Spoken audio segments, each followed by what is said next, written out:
What up, Arnie? Hey, can you hear me? Yes, sir. All right, cool. Should I change shirts? I'm lazy. Now, hey, by the way, we're live now, so just Okay. heads up. Yeah. Just let me just wait a few minutes. I've got a couple people that may get on, and like I said, this is recorded, Okay. so we can or other people can look at it in the future, For sure. if they do decide to potentially get this CRM program. So, just I give me a mean, few minutes here. I'm just honestly, even making if they just get sure any of them, my 5 screens are all working. What's that?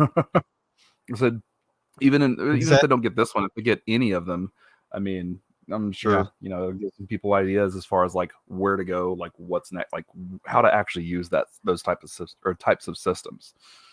Right. Right. For sure. Okay, well, let's go get started, man. I know it's almost past your bedtime, so No, dude. no, I'm just I kidding. mean, It's past my if I bedtime. was if I was asleep right now, I'd be about I don't know 10 hours ahead. I'm not even All right. kidding. Well, cool, man. Well, let's go ahead and start. So, thank you everybody for watching. So today I got an awesome guest, Seth Williamson. I'm back again. So he created my, I call it CRM, Well, but that's he practically calls what it it is. CRS, right? I'm sorry, customer retention system, Yeah, right? So yeah. So it's you want to essentially kind the of exact explain same why thing. you named it that way? Well, it's essentially the same thing, but usually CRM, people buy into it, they start using it, and they don't. They well, say they start using it, they attempt to start using it, and then so basically, you hear the word CRM, and you're like, oh, I tried one of those. I'm good.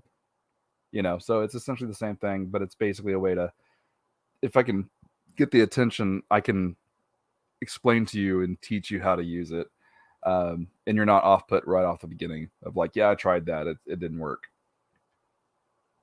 And it, depending on the business, it's, Yeah, um, and I think you know, that's yeah, I think that's a problem with a lot of investors and even for myself, right? There's a lot of different programs out there, a lot of CRMs, mhm. but at the end of the day, um, you got to input this information into it, right?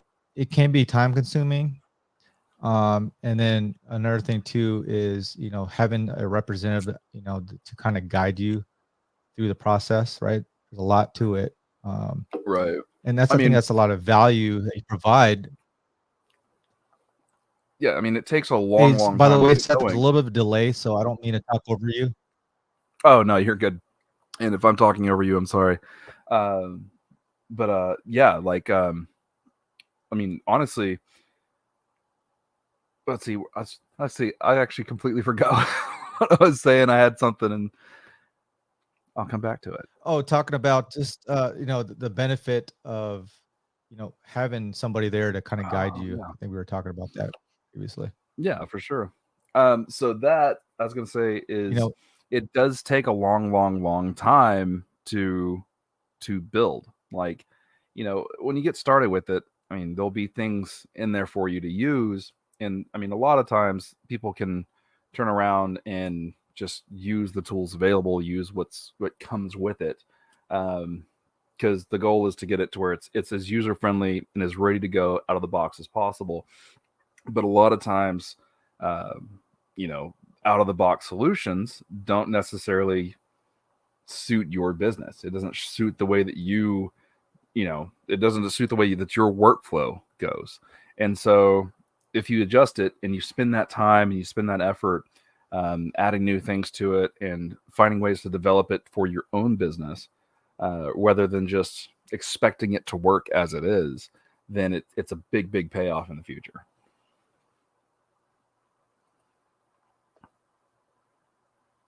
right, right.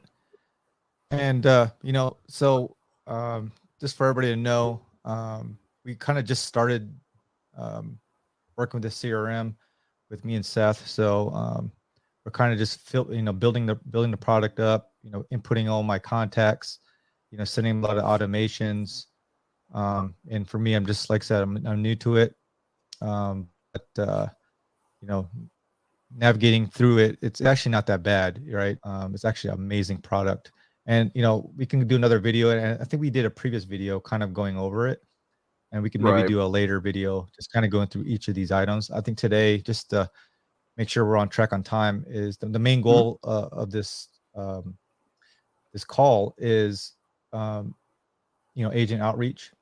So the cool thing Right. about this program, and and by the way, Seth, thank you for reminding me. This is great content Oh yeah. for people to Yeah, see man. in the future. I I definitely mean, want on top people of to see how powerful the system is and how they can basically upload, a spreadsheet of whatever they want to do yeah. to like a realtor list, foreclosure list.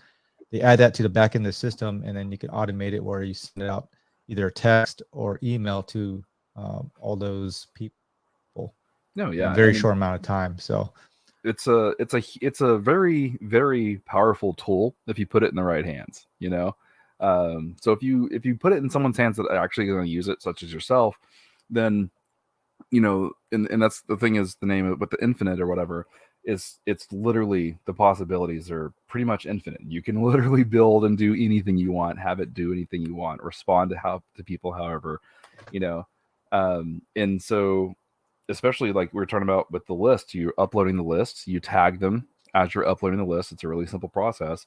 And whether it be realtors, so you're going to be doing agent outreach, but whether it be realtors or it's a foreclosure list or it's a, whatever the list is that you want to put in the system, you just tag it appropriately and it takes care of everything for you. So it'll reach out via text or email or however you prefer to do it. Um, and it will stay on top of leads for you. So instead of you getting a lead list and then sitting down and going down the list and calling over and over and over again, we can just set it out to send them emails for X amount of days and whatever text, and you specify what you want it to say, how you want to reach out, so you can make it personalized to you. And there'll be things in there where you don't have to use what's in there. You can personalize it entirely to you and the way you do business. But so it's kind of like having a whole bunch of virtual assistants just all at once. man, I love it. I love it. Yeah. I mean, we could talk on and on what this system can provide to an investor, but Oh, that would take probably 6-7 hours worth of oh, dude. material. I So, mean, we've been but talking about this for how long now, and there's still more things we can do. You know, like and the I cool think that's thing the about cool it. thing about the system. It's very customizable, right? No, yeah. So you doing something unlocks a thought, which you're like, oh, I wonder if I can do this, and then in some way or another, there is a way to do it. So, like I said, instead of that one size fits all kind of template thing that you'll get with a lot of people, where, and like I said, with the CRM system, it kind of has a bad name, the name CRM, because everyone knows they have to have it, everyone knows they need it to kind of grow in their business, but like, it's one of those things where the reason people don't use them and they have a bad name is not that that's not a good product, not that it's something that you don't really need. It's more the fact that a lot of times you'll buy from a company, and instead of them have for your best interest, so pretty much with the investor side of things, me and you are working together and trying to figure out, well, not figure out, but finding what works best for the everyday investor, um, that they can hit the ground running if they were to use this. Um, but building it out, you can take it and literally derive, like, send it anywhere you want and do anything you want. So it's completely adaptable to every part of your business, and then everything past that too. So I kind of get off on tangents, man. I've been working so No, man, this is great, man. And maybe we should have talked about that earlier. I know we got to get to the task we're trying to do, but yeah. uh, Oh, I remember what it was now. Um, the I the can templates. tell that you really understand it, and um, There's a little bit of lag here, so I apologize. Yeah, that's what Where we are in that's Arkansas. true. So, but I mean, you work directly with, a big investor here in Arkansas. So, Hmm. a lot of what we're looking for, a lot of the terms and things like that, Right. so And that's really knowledgeable in especially investing. right. When it comes down to that, and this is kind of what my term or what I was getting at a minute ago that I lost, like I said, train of thought, is like the one size fits all template that doesn't work for anybody. They don't know how to use it. They don't know how to modify it. No one's going to modify it for them, so they just don't use it. And doing a lot of the stuff with investors, working with a lot of investors, you know, I see everyone that comes through town. Um, I see these national speakers. I'm working with associations that are having these speakers come in that are teaching new strategies and kind of you can kind of figure out where you're going to go from going to these meetings. So I'm being around it and talking with these people. And I mean, I know I don't look like it, but I've talked with a lot of people in the investment world when it comes down to like literally just all from all across the country. And there's every type of investment strategy, and really everything boils down to one type of thing. But I can take my ideas and stuff from what I've learned from them and apply that here. So you in the back end of the system, you've got it to where if you got someone that teaches landlording, or as far as like so, Mister Landlord, he came through, um, and honestly, landlord's a thing where it's at. Like if you're that type of investor, one of the biggest things is as far as like the outreach for landlords, and you'll see in the back of that system there that there's just an outreach for landlords. So if you have a list, you can literally put it in there, and the system will take care of reaching out to them for you. Um, and then all you got to do is wait for a response, and then make an offer when it shows. So I try to do something and I try to put it into a way that's very simple uh, and useful for everybody with every type of strategy. And if there's something that's not there, let me know and we'll build it in. Well, that's a good segue to go ahead and begin. So, one of my strategies is doing a lot of agent outreach. And Seth, and you kind of understand this, but the market has changed, right? Hmm. The housing market has changed, and it's kind of changing to a buyer's market if it's not already, right? A lot of properties, Right. are on market a lot longer than it was the past 2 years, right? 30, 60, 90 days, 120 days on market, no offers, right? Right. And we discussed this as well. A lot of the properties that I bought on subject to or creative financing were bought pre-pandemic. When I said that was most were bought, early 2020, most in 2019, right? Mhm. Um, in that period, it was a buyer's market. A lot of properties were on MLS, and expired, right? Right. And the reason for expiration, I mean, it could be low equity. Maybe the property had low equity, and they would try to sell at the market price. They would actually be paying out of pocket at closing, right? So Yeah. a lot of these listing agents would try to list it above market value, and obviously, since there's a lot of properties available, a lot of buyers, you know, um, had a lot of properties to choose from, Hmm. um, and so a lot of these properties, they expired. So I did a lot of these. I did a lot of outreach to these expired listings, direct to seller, and we negotiated, some type of credit financing deal like sub. So me and my business partner previously, we bought a lot of sub twos that way. So fast forward to present, I can see it trending back to that way where properties, will be expiring. A lot more properties a lot more properties will be expiring shortly, right? If not Right. already.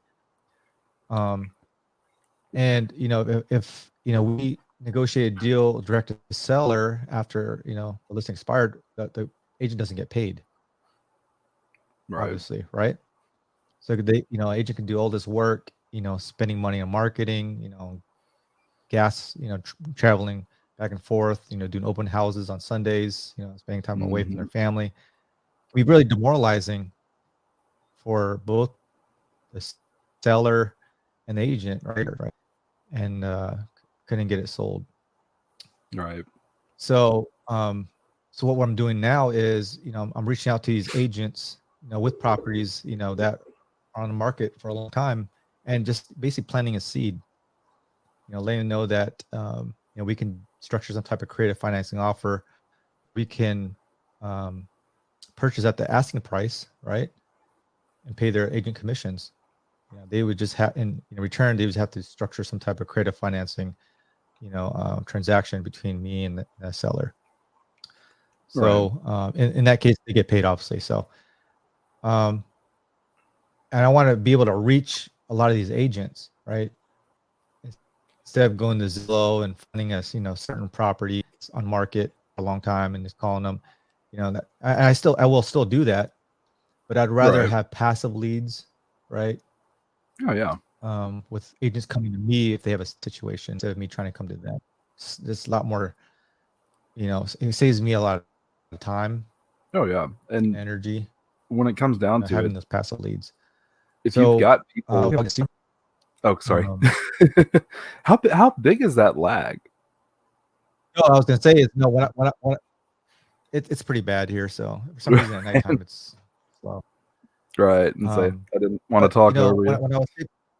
when I was getting the CRM, or I was thinking about purchasing the CRM, you were telling me about this automation. And I was like, man, this would be a great opportunity for that. If I get a list of realtors or pre-foreclosure list, I can upload it into the system, and it'll automatically send out a customized email or whatever product I want to send them, Mhm. without me doing anything, except Right. inputting it into the system. I'm like, oh my gosh, man, how much time can that save, right?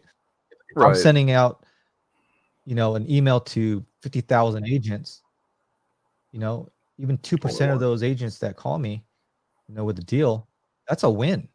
And it If doesn't one cost of me them anything call you, sending by email. yeah, I mean, if Yeah, one of even them one of them call call you, me, right? then Exactly, right? there you go, You you know. know? So what I saw the opportunity, and I was like, man, yeah, I'm gonna, and the cost wasn't that much, obviously, but but I was like, I just have some type of system like this, Mhm. and it obviously does the basic CRM functions like lead generation, things like that, right? Right. But right there, I was like, oh my gosh, that's a very powerful tool. So yeah, so I went ahead and kind of thought, after getting the CRM, I was like, man, how do I create a packet to send to these agents, right? What would an agent want to see, right? What kind of information would they want to see? So let's start there. Um, Right. so how this process works is when we create this automation, and like you could jump in if I'm wrong here, okay, Seth. Right. Okay. So number one, we need to figure out, if I if I purchase this pro and I want to set up automation for realtors, what do I need? Number one, well, I need to send them something, right? I can't just send them like, hey, hi, I'm an investor. I want to buy some properties. I That's mean, not you going to could. work, So what? Yeah, you can, but and it Yeah. could work, I guess. But for me, I wanted to build something that number one that provides value to them. You know, um, Pace Morby, And one of my mentors, he always says, provide some type of value to somebody, right? In return, mhm, they will be more willing to help you out. So, I mean, or do business with you. Okay. Nothing's free in this world. You got to provide some value on the front end. So for me, like we said earlier, what is the stress with realtors, right? Potential stress is these properties that are going to expire, or maybe a property that's in pre-foreclosure, they're behind $100,000, right, in payments, and maybe a short sale will work for them, right? Maybe they don't know how to do a short sale, or maybe they have done it, but it was really a pain in the butt to do it. So I was like, well, I can do short sales. I do short sales all the time. I close short sales, constantly. I work with realtors on short sales, all the time. I do creative financing deals all the time. I have credibility there. So what I did was, and I'm gonna go ahead and move it over here. Give me 1 second here. For an investor, when they first start in the business, they should definitely create a credibility packet for themselves, right? Oh yeah. It doesn't have to be perfect, okay, but something simple where it talks about them, what type of what their business model is. Are they a cash buyer? Are they a creative financing investor? How do they evaluate deals? The type of education they've received. That's credibility. They may not have a property yet, but it's still having the education and put it on paper. It shows that they understand the material. Okay. So this is my credibility packet. I won't go through every little bit. I'll skim through it. And this is before, so this is more for the people in the future watching this. Okay. So I just have my information on the front cover page, right? Just how they would contact me. A little bit of who I am or my company. Okay. A little bit about my personal background. What's that, Seth? Oh, kid just got home, so sorry. Okay. Yeah. Like I said, I didn't know that. If you gotta take a break, let me know. Okay. I kind of want people to see that you have a family, Seth. Oh yeah. You're not a robot. You good with showing her?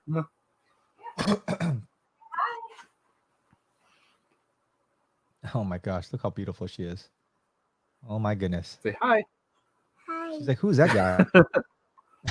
You like, what? But yeah, so what I would put something about your background. For me, I was military, so I definitely put that in there. I think that kind of builds credibility to other people. Throw some pictures in there of you and your family. And then, like I said earlier, education. So, real estate education. So I'm a Pace Morby student. I've been to a couple of meetups with him. I actually set up one of the leaders that set up his 3-day stay here during Thanksgiving, where he fed 500 people in Batesville, Arkansas. Then had a meetup after, so I helped set that up. So I want to let people know, number one, I'm a student of his, and we have that relationship. Again, more education. So Pace Morby, a couple other educators other courses I've taken. If you're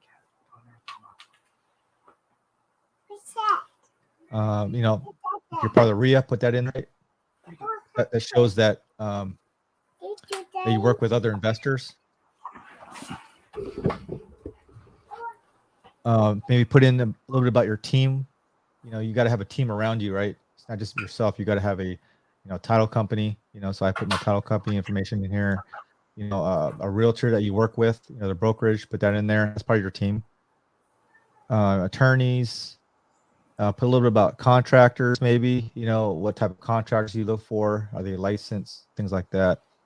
Just want people to know that, if you're going to do a rehab, that, use, licensed contractors for that know what they're doing.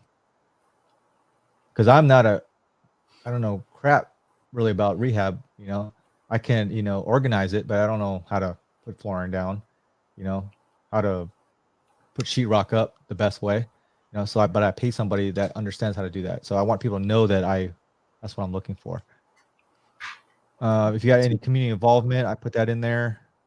I sponsored, a couple of things on the military base here. I sponsored a race car team here in Arkansas. And I recently just sponsored a high school dance team, which is kind of cool. I saw that. That was And cool. then, like I said, talk about your business model. You're buying properties, your deal evaluation. A lot of people know about the Mayo formula. Put that in there. So when you submit these cash offers to sellers, a lot of times they're at deep discounts, right? They call it lowball offers. We're doing it for a reason, right? There's a formula that we use. That's why it's they consider lowball, but in reality, we're making sure that we have a spread in there where we can make money and make sure there's any issues during the rehab that there's a room in there to that. And then recently I just added this, closing deals, so I do cash, buy properties on cash, but then most of my properties now are on creative finance. So I put that in there, kind of explain what that is. And then I just added this as well, working with realtors, how it's beneficial, working with properties that are going to expire and short sales. Right, there you go. So I put that in there. And then these are properties that we bought on either creative financing or short sales. So I put pictures and kind of a quick snapshot of the deal, right?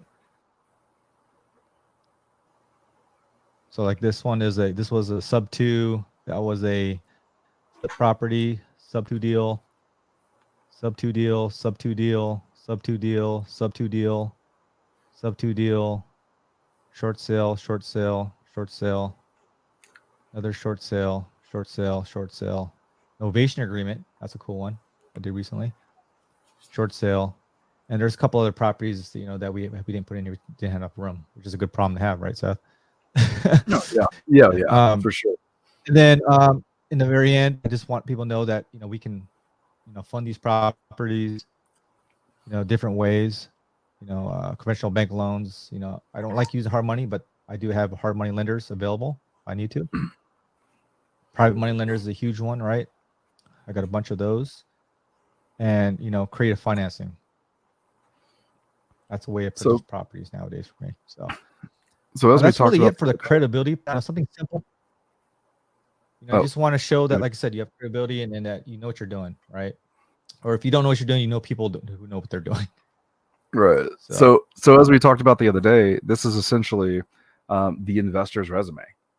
I mean, Dude, good. that's what That's it a is. great way to say it. Like, Absolutely. it's you're delivering this, and really the whole spill of this is to present yourself well. And as you were saying, so there's probably a million phone calls. Um, there's probably a million phone calls that they're getting from people that may have a website, may not, but honestly, you will probably be the only one if you build this and send this out to them. If there's not many people that do this, and I've worked with a lot of investors, and not everybody does this. But no one's gonna have this information. They call, they say we buy houses, and they're like, okay, how? And it's like, oh well, we make an offer. That's about the detail that they get. So you showing up with this information and readily available for them, that will really, I mean, honestly, it's just kind of a trust factor. And really, the biggest issue is delivering this. It takes a lot of time and a lot of effort delivering that, but that's what we're actually going to cover here in a minute. Yeah. But just presenting yourself in a way to where you are one person. But here's the thing: if you're sending this out, you don't look like one person. You look, like some developed team out there.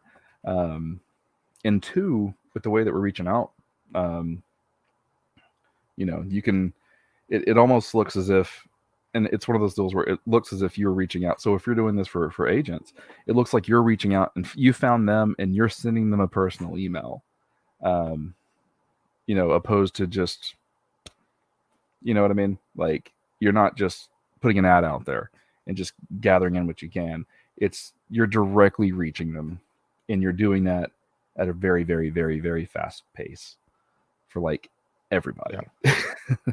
So it's yeah. Well, you gotta think, a lot of these, sellers and agents, they have no idea who you are, right? They don't know if you're, a scammer from another, country, and it happens. I've talked to realtors and who tell me, man, people from all over the country calling about houses, right? Mm-hmm. So there's a lot of scammers out there, and there are some investors out there, but maybe they're not experienced. Okay, so maybe they know how to do creative financing, on paper, but have they really done it? Do they really have a team in place? Right. And in my experience is, shit happens. If you're doing this full time, you're going to have a property that shoot, I had a property that burned down, but you make sure you structure the insurance right on it, right? Especially on a creative financing deal. But you're going to have tenants that don't pay. You're going to have contractors who don't show up on the job, right?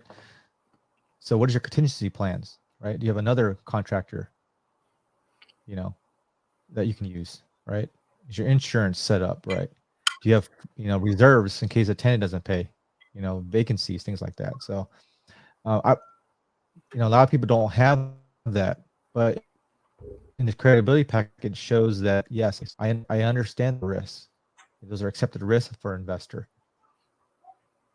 But this is Shows a that you're ready full-time to take job. the job This on. is what I do. So I'm ready for it. So, so absolutely, absolutely. Well, let me. So this, and I want to let everybody know this. The reason why I'm showing this, this is what I'm going to send to the agents on the email. When we do the agent outreach. This is one of the two PDF documents that I send them. Okay, so this is the first one. The second one that I will send them. Here, let me pull this up really quick, Seth. Okay, so this is the one I just created. Oh my gosh. So, talk to the agents and sellers. If we pitch, creative financing or, some type of short sale solution, a lot of them have no idea what I'm talking about. Right. I'm a visual learner myself. I actually got to see it. I got to see it. I got to, read it. And then maybe ask questions after that. Okay. Same Confused way. mind always says no. Right. Or that famous phrase. So, so what I did was when I was, I've been doing this for about 4 years, right? So, and I was like, man, it'd be easier if I just have something in paper, something in writing where I can send to a realtor, to a seller, that's something that's easy to read, to understand, references like that. And then also over the years, I've heard objections from sellers, right? And I learned how to counter those objections. What I did right here is I put all that information into this document. I put down here like items that the realtors would want to know, what the sellers will want to know, because at the end of the day, the realtor is going to come, they're going to bring this to their seller, right? Mm-hmm. And the seller is going to need to know, what is it? Is there some examples of a creative financing deal, right? So I could speak it all day long, but this at the end of the day is like mumbo jumbo when I'm talking to them over the phone. Yeah. So what I did on this document here, I put everything down here with examples, video references, and objections. Okay. So we'll just go, if you don't mind, Seth. By the way, you got enough time? What much time you Yeah. got, Yeah. Seth? We're good. We're good. Okay. All right. Cool. We're almost done. Yeah. Once I'm we just letting you do talk. this, then we can do the easy stuff. Oh no, you're good. I'm just letting you Yeah. talk I because, just want to, like I said, every let time I everybody know in the future. Because, well, here's the. yeah, every time I talk, Go ahead. it Say again. okay. Every time that I talk, like it starts talking over you, so I just don't want to like ruin your train of thought there. So sorry about. I'm just kind of sitting here quietly. Dude, no worries, man. No worries. So and here's the thing, right? If an investor gets this program in the future, right, if they want to have a CRM like this, this will be provided. I'm absolutely willing to provide this information as part of the package deal, right? So yeah, So, this is a game changer right here, guys. I don't think people comes with understand it. that yet. So it comes with it. I'll absolutely, allow you to use this for your future clients. Because there's a lot of this information is public, right? There's hundreds of videos, hundreds of coaches that talking about this, but I put it all in one document. The essential information, I put it in one document. Okay. So they still need the contracts, they still need an experienced investor to walk them through it, but this at least gets them their foot in the door, right? It gets them to another appointment, another conversation, and that's all we ask for, right? Planting a seed, and then once the second conversation, then we can go in more details, maybe the deal structure and things like that. Okay. And then on top of that, So it'll probably give them a good, like, honestly, a lot of investors never thought of doing something like this. So honestly, using this gives them a new way to think as well. So that's how we grow, is we learn new things, we adapt to new things, we observe everything around me. If you, like, or so, you know, you learn more listening than talking. So if you just kind of pay attention and start reading down this stuff, and honestly, it'll more than likely just change the way you think, which will overall change the way you do business, which will overall make you more successful. So that's another awesome thing about dude, it. 100%, man, 100%. Okay, so and I won't read through every little line here. I'm just gonna kind of do a quick overview. So this, again, I'm gonna be sending this document. This is a credit. I called it a credibility packet addendum. So this is addendum to the credibility packet. So this document won't be sent to everybody I see, but for realtors, especially new realtors that I interact with, I want them to see this. Okay. But I don't have, but I have an option just to send the regular credibility packet as well. But in the agent outreach email that you're going to be talking about in a second here, these are the two documents that's going to be attached to that email. Okay. So number one, I put first things first, right? This is for agents. So I put in there, how can they create a real investor by to a real agent? So in here, I talk about creative financing, just kind of a general information for that. We kind of talked about, expired listings, short sales. We pay their commissions, right? We will pay potentially the full asking price if the seller is willing to do some type of creative financing. So we put that in this first. Okay. Now it starts to get into the little nitty gritty, right? What is creative financing, right? Boom, right? Something simple, right? Nothing confusing, right? And then the next thing, what is subject to? So I put that in there. Taking over the mortgage payments, basically, right? This is what is different, though. I mean, you can get this information all day long here on the internet. This is actually an example, of one of my sellers on there's how I got it on subject to, similar, very, very similar situation. Okay. So I actually went through some of my old leads or old closings, and I wrote down an example, A to Z, their situation, right? So this is a example of a subject to deal. So if a seller or realtor is like, what is a subject to? They can look at this example and say, oh, I see what that means, right? And they talk to my client. Okay. So I think this is very, very important. It's really cool right here. And then what is seller financing? That's a type of creative financing, right? Where seller financing is, they create a note mortgage, and then the seller basically finances the property to them, to the bank, right? So I put that in here. Pace Morby has a story that he tells a lot. He calls the F-150, where he seller finances his vehicle. A way just to connect how we buy properties, right? So I put that story in here. Here's an example of seller financing, right? Same thing. We went through a couple of my deals, and I put that in here. Similar situation. Now they have something where they can relate to, right? Maybe this story is relatable to their client's story. And I was like, oh, okay, cool. So this is how you would offer it. That makes more sense. Here is a example of a subject to seller financing hybrid. So it's a hybrid of the subject to and seller financing.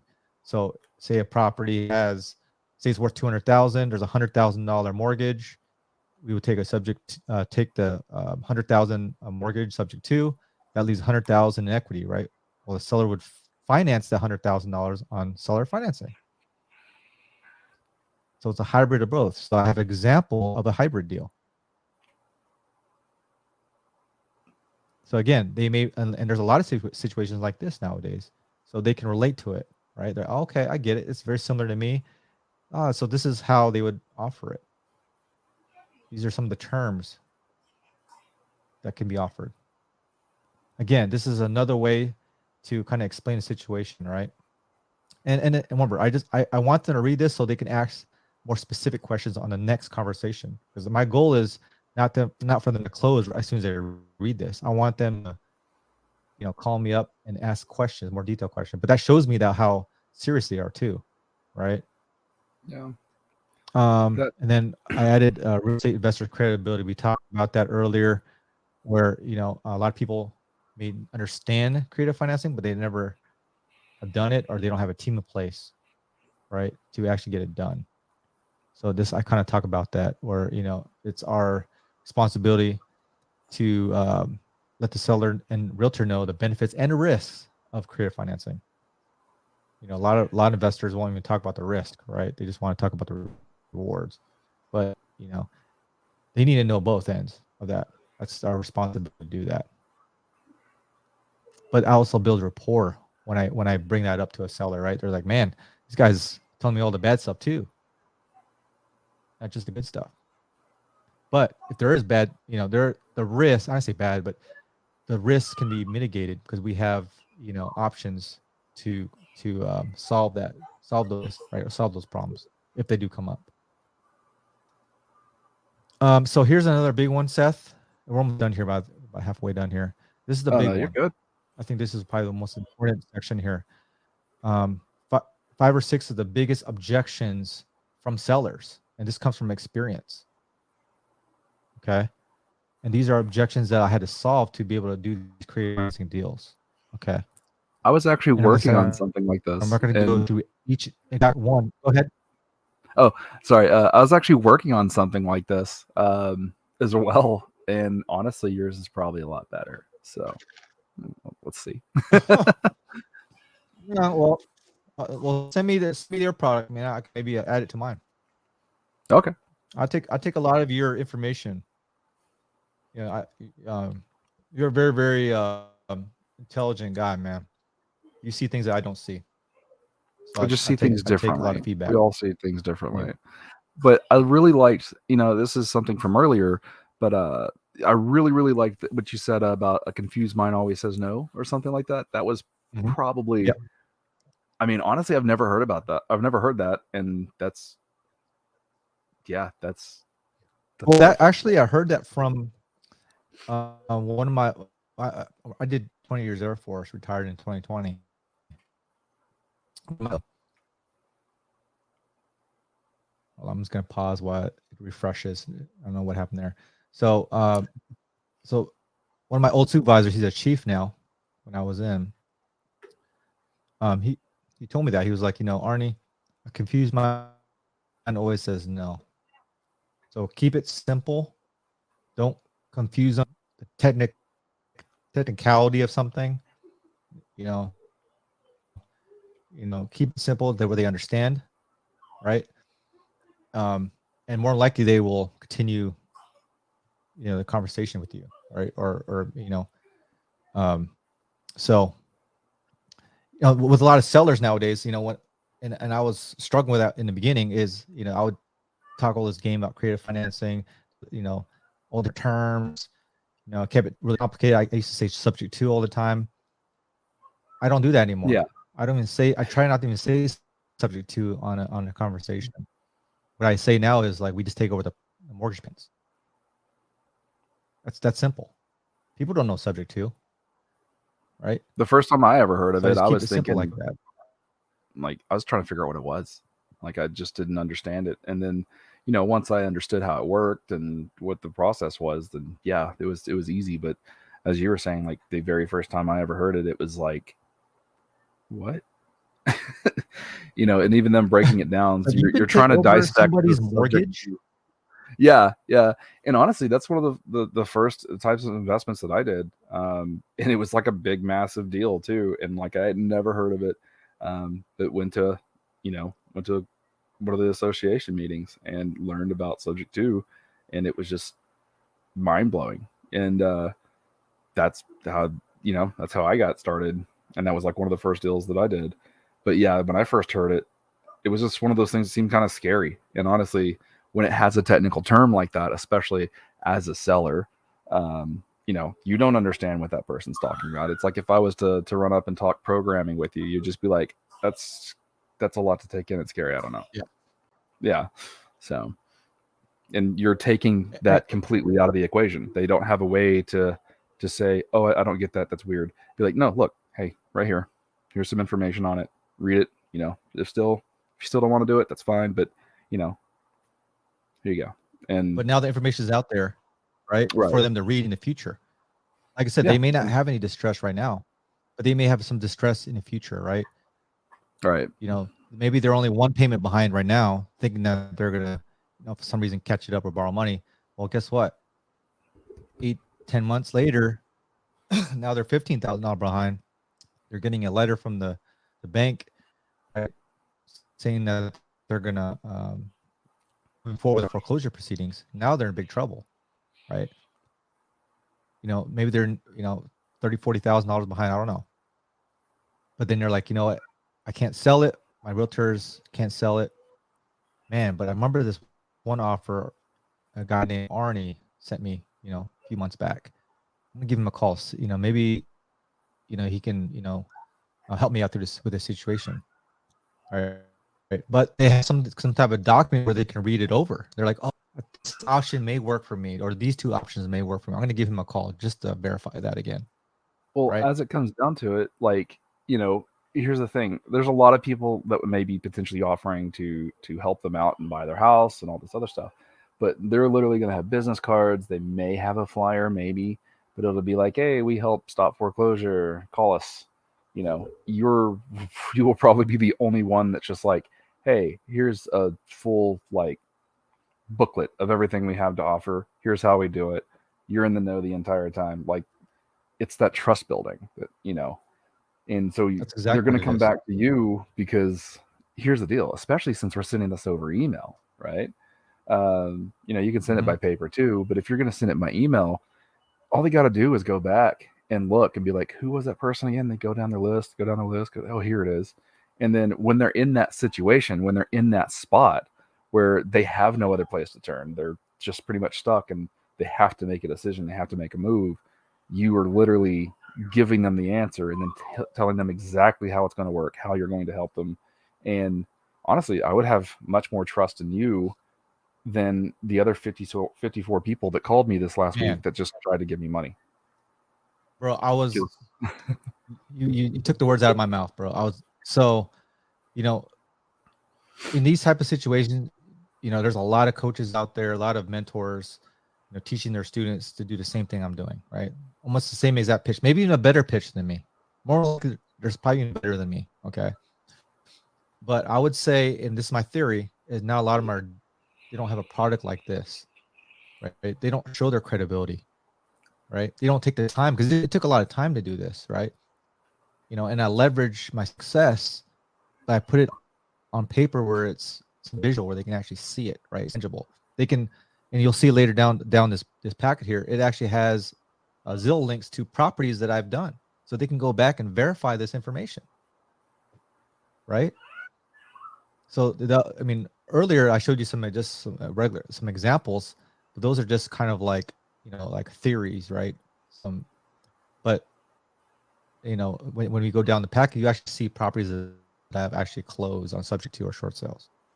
Okay, so a lot of people don't do that, So and like you said, if a seller goes down a list and sees 40 people calling about their house, if they see like one or two people with a credibility packet, with some type of seller information packet where it describes it, they're more open to working with those two guys than the other 38. Right. Right. So yeah, and that's the reason why I built this. Image is everything, literally. Love it. Yeah.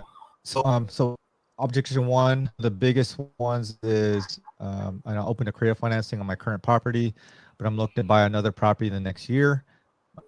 My new loan officer informed me I have to pay off my current mortgage because it will affect my debt to income ratio from qualifying for a loan. I get it. So sellers potentially willing to do a creative financing deal on their property, but then they're looking to maybe buy another home within the next year, and they can't. Their new loan officer says, no, you can't.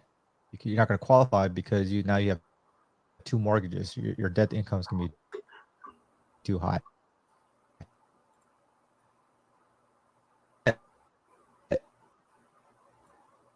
And it could, as long as payments are being paid on it, it lowers your DTI, right? All it takes is one phone call with the underwriter to make that happen,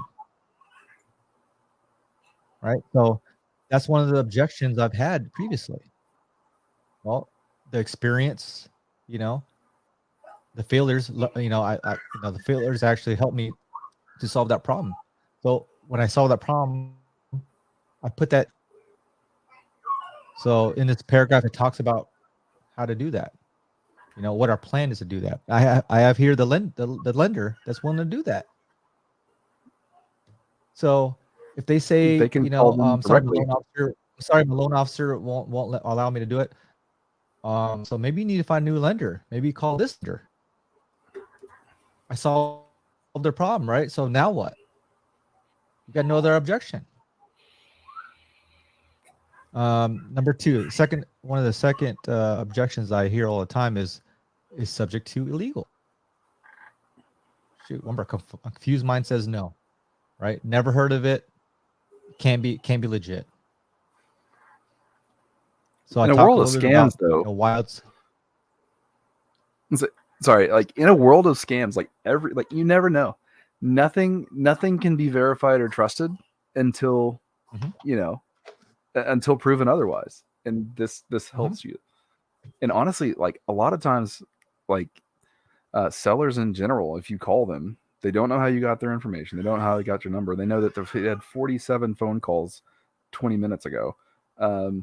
And you're just another phone call. They're not going to listen to you. Like, and they're so worried about, someone's out to get them, so you being able to send that is going to be a huge, step in the right direction, because a lot of times, like I said, sellers believe that, investors are scams anyway, because how when you really think about it and Yeah. break it down, how crazy are we to go, okay, so this guy will just walk up, give me $15,000 and let me walk away. Okay, sure. That doesn't seem real. It's too good to be true, right? Yeah. Yeah. In a lot of these scenarios, it is true though, Yeah. But right? they don't know But they that. just don't know. They're They seeing don't know that. it's just from their side of things. They don't think of it that way. They're just like, that can't be right. Well, here's the thing, right? This is why I leverage my experience on closing these deals, right? So I want to know that it can be done. Okay. And what I put in here is, and a lot of people talk about it, but I put it here so they can read it. This is a settlement statement. This is a federal settlement statement, the HUD one, a federal document, right? Line 203 and 503. Existing loans taken subject to. If it was illegal, why would they put that in here? Boom, right? So here's another big one. Okay. Most people know house are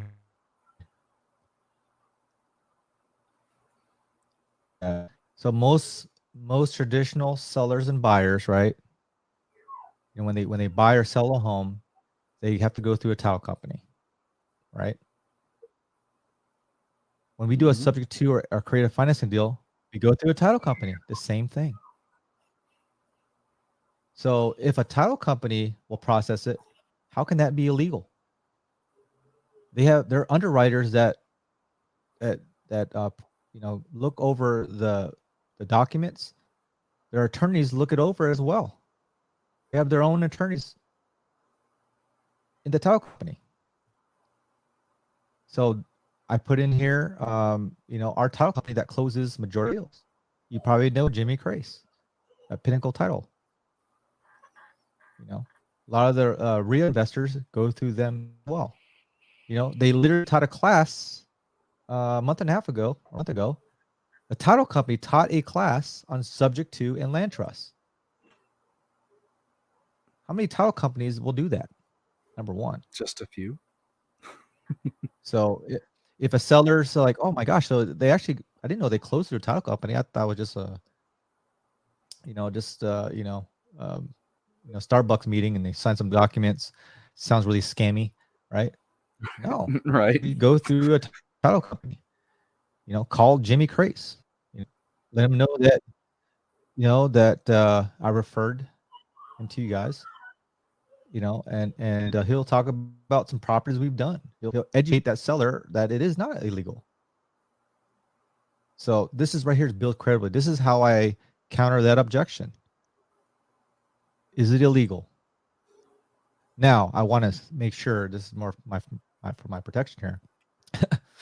Is disclosure. I'm not an attorney. I definitely recommend them to talk to a real estate attorney that they know. Okay, and they're going to say the same thing. Just want to throw that in there.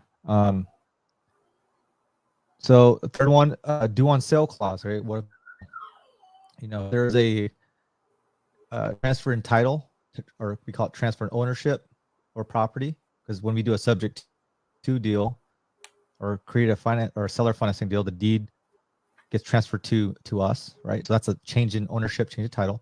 In the loan document, it says that they have the right, but not obligation, to call the note due, right? So everything that's owed at the time, it needs to be paid at that moment. Okay, they have the right, but not obligation to do that. Okay, will they do that? More than likely they don't. Okay, because the bank just wants money, right? They just want to make sure the payments are being made on time, right? They're in the business of lending money, collecting interest. Okay, but it can happen. I know investors that happens. Pace Morby, I think he said in all the properties he's done, I think total $500 million worth of real estate, he's had 5 that were called. But if it does happen, we have options. Remember, we're okay with these risks. These are accepted risks because we understand we know how to solve them. Okay, number one, prevention. So we put in a land trust. We can sell the property if they call it due. We could refinance it, deed it back, and then to a lease contract. So these are just 4 different options to prevent or to solve that potential problem. So again, I want them to know that. Okay, these are some of the main questions. A lot of these sellers are very smart. What they're going to do is they're going to Google it, they're going to YouTube it, right? So I want them to know on the front end about it, because I know they're going to look at it on YouTube anyways. It just builds rapport, right? But remember, we said earlier, it's our job as investors to communicate the risks and benefits. How will I know the mortgage will get paid on time? Well, number one, one bad review hurts a business, right? You own a business yourself, photography business, right? Mm-hmm. You live off those reviews. Oh yeah. You work hard. You give your clients a great product because when that happens, they'll give you a 5-star review, and that just when I go to a restaurant in a new city, I'm going to Google it, and what do? I'm going to look for the 5-star restaurants, not the 4.5 stars. I want the 5-star restaurants, 5-star reviews. I want 400 5-star reviews. And I know for a fact it's a good. Same thing. But if I have a bunch of, if I don't make payments on time, they're going to give me a bad review. You think people are going to want to do business with me? They're going to look me up on Google. They're going to look Oh at yeah, my business page, everything's website. out there. Yeah, everything's out there. So you can't really hide anything on that. Yeah. So, I put that in here. We'll use a third-party servicing company to service the notes. Just like, when you get a mortgage, who processes those mortgage payments? A loan servicing company, right? They're, at the end of the day, most of the time they're not the actual note holder. They're a servicing company for that investor. Right? We do the same thing with ours. So, number one, it shows that we have a licensed third party, company to process the payments. It's automatically deducted from their account, our account, and paid to them, paid to their mortgage company, not to them, to their mortgage company. And then they get a notification from that service company saying that it's been paid. Again, another big objection. We kind of talked about earlier, what happens if you miss a payment, right? We talked about that for business.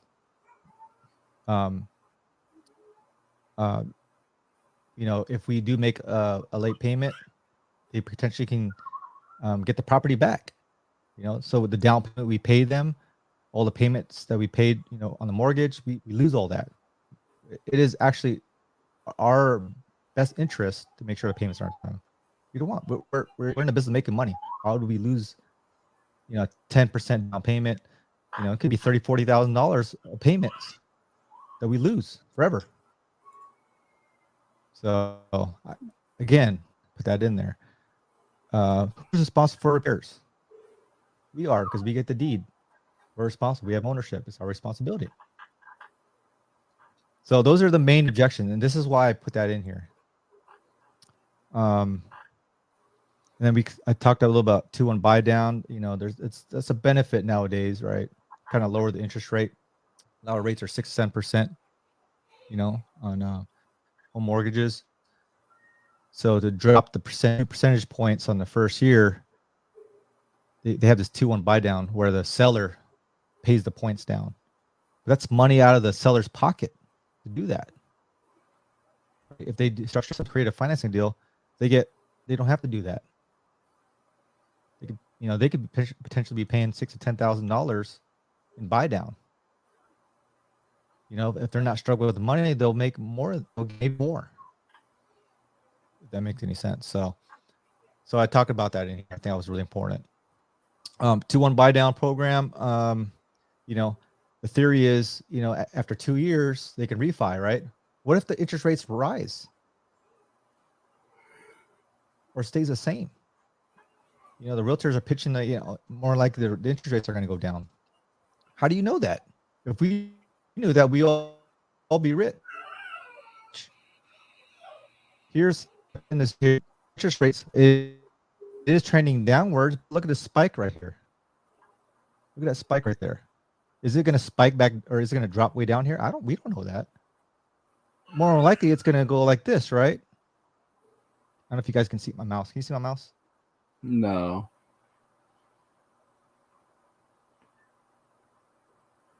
Seth, can you see my mouse at all?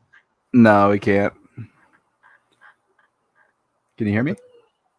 Okay. Well, anyways, yeah. So near the end here, if you look at this graph, it goes up and down in small increments, right? If it's going to really drop that low, the historical data doesn't show that. So I just put that chart in there for people to see that. Okay. All right. Because most realtors probably won't show them that. Creative finance option, like I said, may be better fit for the seller as they can get all their equity. Okay, so I talked about short sales because I said I specialize in short sales. I want them to know what that means. I won't go through every single little bit of it. The short sale is the mortgage company will take a short payoff of the debt. So say they owe $100,000 on the debt, the bank may be willing to take a percentage of that, maybe 60, 70% of that payoff. So I put that in here. A lot of realtors may come up or may list a property that may a best fit is industry standard for a short sale is 6 to 12 months. For me, it's normally 2 to 4 months. So you want a short sale negotiator. I highly recommend a short sale negotiator working with a realtor. Number one, it saves them time and pain and suffering because it is a lot of work, a lot of communicating with the bank seller. So, bunch of information on short sales in here. So, about this packet, it has tangible examples of properties we bought on Creative Finance. So this is a deal we bought here in my neighborhood, 18 Emma Drive. No equity, highly motivated. It was expired listing. We marketed to this property, set up a creative financing deal. If the real estate was a 6-month listing, if that real was on the 5th month and say, hey, any offers, you said you're some type of a creative financing investor. What type of offer would you give for this? We would have done the same type of offer, but the difference is we would pay the commission for that realtor. Similar situation with this, no equity. Okay. And then these are 2 properties we've done on short sale. Again, they can go through the link and actually see it. Okay. And then near the end of the packet, have a couple of links to videos, how Pace Morby talks about how working with agents is beneficial, how they get paid in a creative financing deal. Just video, more information for them to look at. Another couple videos of sellers, actual sellers that have done subject to deals, right? Their experience. I wanted to add that to it. And that's it. So, but a lot of information here, but great for the realtor and for the seller. Something, like I say, it's something tangible where they can actually read it and later on, ask questions. So, but these two documents, the credibility packet and this credibility packet addendum, will be sent to the realtors in the agent outreach. Yeah, which is really, really, really powerful because you can, like I said, you're pretty much you're introducing yourself through a booklet essentially of who you are, what you have to offer. I'm trying to speed this in a second.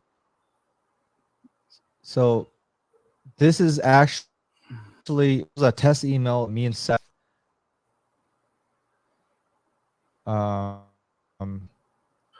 created here.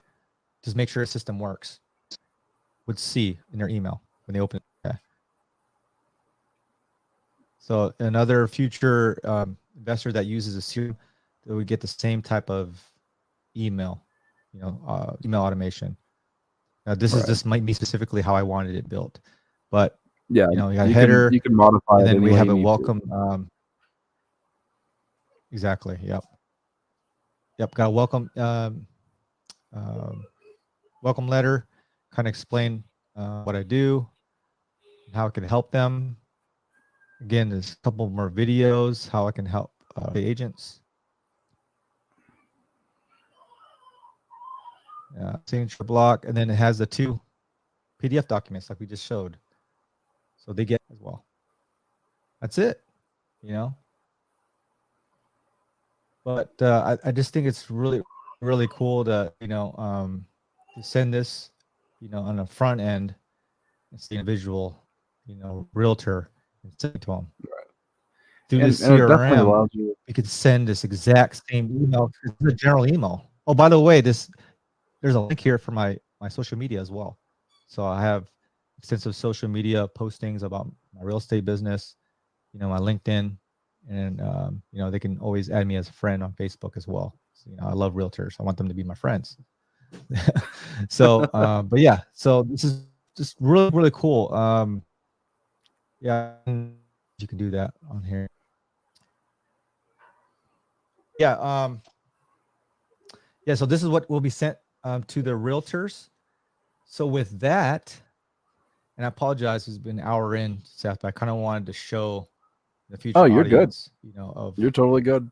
what Like I will said, what I'm they will just sitting here see. quietly Is because I don't know when I'm going to be speaking over you, and so I just don't want to. yeah. I don't want to start talking and like ruin, because every time I do, it seems that it's just like, okay, he stopped talking, I'll start talking, and then you get in on something. I was like, oh, this is good, and then you stop to listen to what I was saying. So I'm just like trying to stay quiet. Oh, I gotcha. No worries. Cool. All right. Well, with that, so what we're gonna do is we're gonna or Seth is gonna show me how to load the product into the CRM and how to set up the automation email. So number one, let's do this, Seth. Okay. And there'll be a lot of future sub-2 students potentially watching this. Okay. Mm-hmm. So the cool thing about what Pace does, he provides a lot of value to us. So what he did for us for the sub-2 community, he actually paid over $5,000 to get a realtor list of every Right. realtor in the U.S. Okay, broken down by different states in an Excel spreadsheet. Okay, so let me see. I think I pulled that up too. So yeah, great. So glad I pulled it up before. So this CRM, all you need is a spreadsheet, and I don't know if you want to talk about that, Seth, real quick. Yeah. I mean, it just has to What be a does the CRM CSV. need? So anything that's a CSV. Okay. The reason that is because the CSV allows us to segment for names, phone number, business, and everything like that as well. So basically, when we import it in the back end of the system, it makes it very simple. It'll give you an example of what the information the system's reading. So it say Arnie, Seth, and you go, okay, first name, and then Newton, William, okay, last name. Um, in that way, when you import it in the back into your system, and honestly, it's very universal. CSVs are what you're going to download on anything. So just about anything you use that is the mass data form will run through CSV. Love it, love it, love it. Okay, cool. All right. So I'm going to minimize this. So what I'm going to do is I'm actually going to walk the process of how to get this list really quick. Okay. Yep. So I'm going to pull it up. So if I was a sub-2 student, right, they got this program. I'm going to show them exactly how fast it takes to do this. Okay. Right. So can we tell if we got some people watching, or this actual sub-2 page. Okay. This is just for sub students here. Okay. right? So what I'll do is, pull up the realtor list.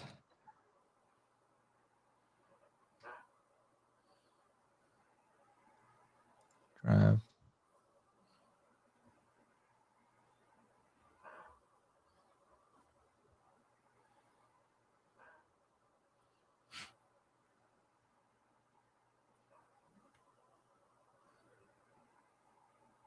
Again, I saw here, guys. So I apologize. We finally got fiber optics here for so many years. So I'm finally going to get about a month. So hopefully this lag disappears. I lost you. Seth, you still here? Yeah, I'm still here. And honestly, their process will actually probably be a lot faster because they won't have to wait 22 hours for a list. So where you want to do business at there, Arnie?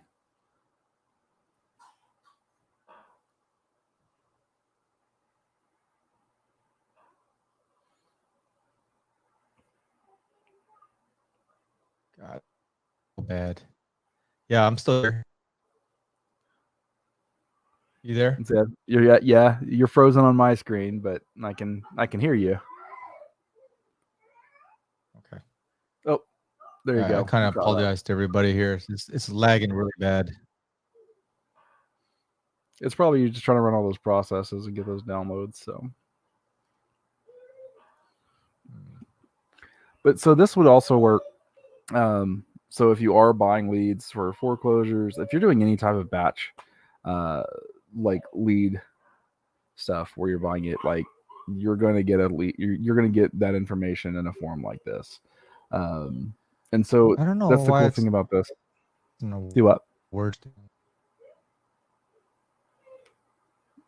What was that, man?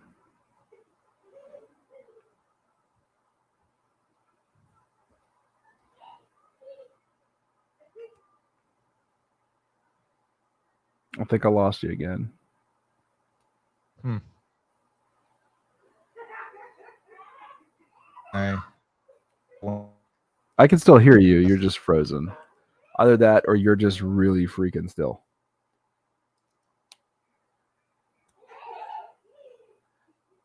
Yeah, you were yeah, just it's really it's still. lagging really bad. So, do we know if we've got people watching? No, I'm not familiar with how. Since I'm just a Yeah, guest on they've here, I been, can't they've been see. going in and out. They've been going in and out. Gotcha. We got anybody? But Got it's anybody gonna on it? save. Yeah, it's gonna save earlier. So I'll say if we do have anybody, and I'd like to, if anybody has any questions about anything, I kind of want to get some interaction going, be able to answer questions, and um, I mean, you never know.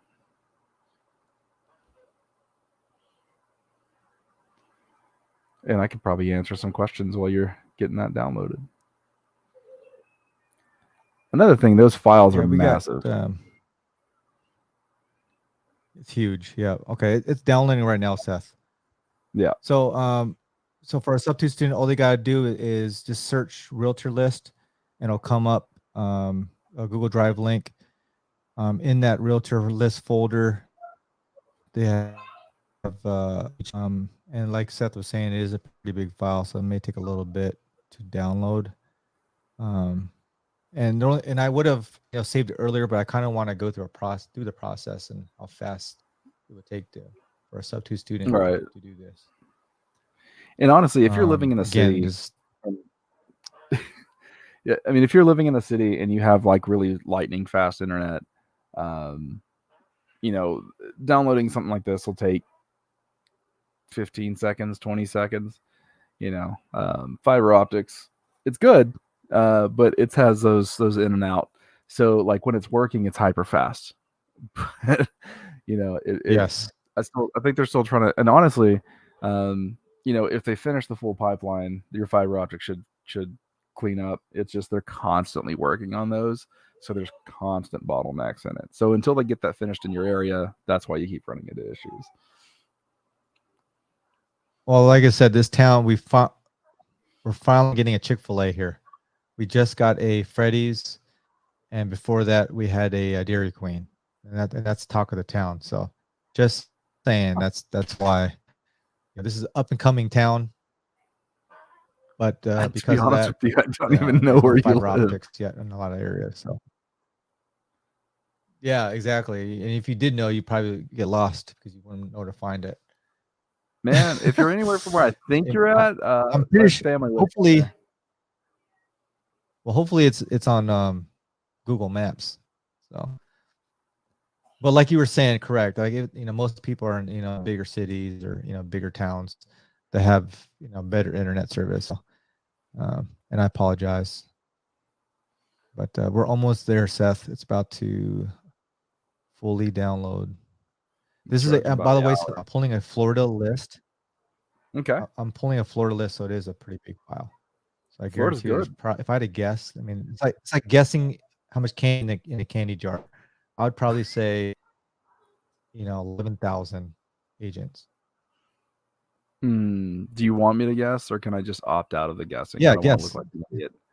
Oh man. Well, you kind of know how much before. I think Arkansas was like 7,000 or something, Yeah, but then again, we 7,500. did another one right after. It was like 12 or So maybe I'm something, probably wasn't on the it? low end. Yeah, it was like 5,000 somewhere else. Five. Oh, we had 12 or Hawaii. No, it was 13 for Hawaii. both. Hawaii was like 5,000. Yeah, but that's a lot smaller than the full state of Florida. And then Arkansas is really rural. Florida, Oh well, yeah. then again, then again, you got some swampy areas and stuff, and unpopulated areas over there in Florida too. So I would probably say I'm gonna request help here. Hey, how many realtors do you think are in Florida? Florida. Every other person that lives there, and the rest are old people. So what if you had to put a number on it? What would you say? She doesn't want to answer. I'm gonna go with this is like playing prices right. 8,201. We can't ask Oh, Google. That's cheating. I, What th- do I I think win if I'm honestly, closer? let me change. Let me change. I get one change here. I think it's going to be closer to 15,000. And Do I I get a might be on the change low too? end. I think it's 15,000 realtors in Florida. Okay, like I said, I'm Yeah, you going get one for change as well. okay. I'll change it once I see the number.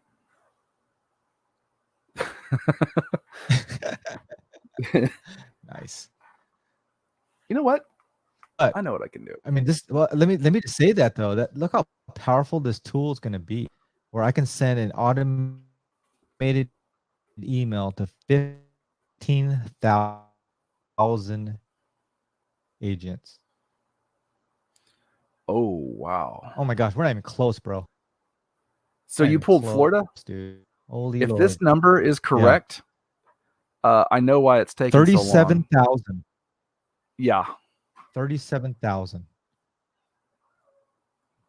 Oh my gosh. Dude, we're about to send an email, automated email to You're 37,000 gonna send your agents in entire Florida. packet of who you are and how you can work with Holy these people moly. to almost 40,000 people. And the thing is, when we do that, so it's 37,000 plus what 12 we had earlier. Yeah. So basically, by Holy the end of moly. the day, you've done this twice. This will be a third time, and you would have reached almost Yeah. 50,000 realtors. Unreal. All we need is how many? One deal, right? Yeah, all you need is one, We need man. one under one of those agents that could potentially expire or need a short sale. So you want to hear some crazy stuff? One What's million that? 564,537 realtors Holy Lord. for USA. Get half of one of their interests. But then again, that's a Google number, so I don't know. It could be right, it could be wrong. But just think about that. Unbelievable. Oh, that's right. Duh. Marketing. Okay. Okay. Marketing.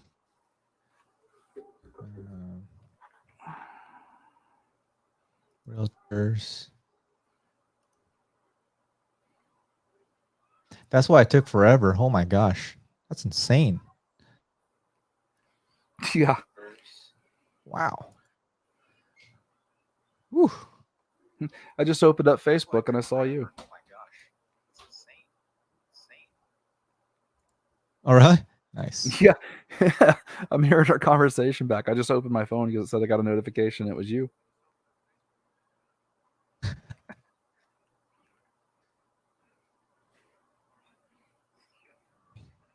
Let's see if we got some. It says we got a viewer. All right. Cool.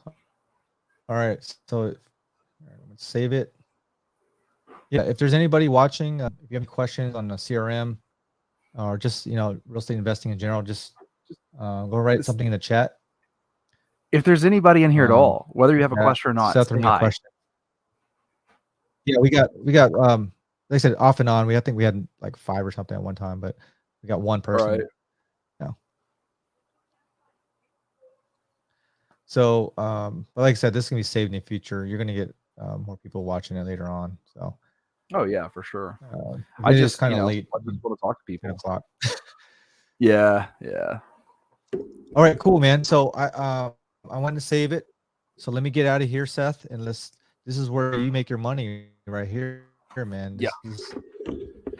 This is the Your baby. whole So give reason. me a second here. Let me get back on.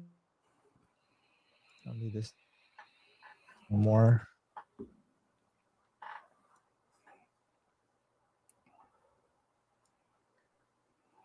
So this, by the way, this is called customer Called what? retention system, but Oh, it's kind of a CRM on steroids. I call that. Yeah, because it has, it doesn't just capture data. There's It also allows a you to app build- that's associated with this program. Oh, there's tons of things it does. Like social media manager, website. You can make websites through it, funnels, landing pages, business automations. You can do your own online classes and courses through it. You could do memberships through it. You've got pipelines, and you can include staff. Like literally anything you could ever need just about is here. And if it's not here, you can actually, and that's another thing we're talking about with the capturing the information and stuff. If you have people from Facebook or wherever, so Facebook or Google, Twitter, whatever your social channels are, if they send a message in or show interest in your stuff, it'll literally populate the back end of your system. And then if you need to, you can send out messages back to those people. Like you will literally, anybody you do business with or anybody you have in contact with, through your social channels or sending out emails, everything will be here. You'll never lose that person. And especially with having like funnels and stuff, like you don't even have to have a website. You can literally just have a funnel for sellers or a funnel for whatever, and we can literally take and catch that data, send them a packet back and forth with it, so we have that communication. And so this system will take care of everything for you. So it's really an automations platform that has a CRM built in. So the CRM isn't necessarily the full reason in having it. It's because this grows with your business. But most everything. Nice. Come here. Go in there. Good job, Kennedy. Sorry. So really, when it comes down to it, I mean, it's much, much, much more powerful. And this is one of the things that we haven't covered yet. We have it in there to where it'll notify you when you get that lead and you move them over in your pipeline. So, you've talked with them and then you've made an offer and then you tell it, hey, I made the offer and they accepted it. It will tell you who it is that you talk to, what the address is, and then it will also alert you, and you'll see there that you have one that's due a few days ago. Got to stay on top of you there, Arnie. It will alert you what you need to do next. So it'll tell you, hey, you've made an offer. They've taken you've got it under contract. This is the property.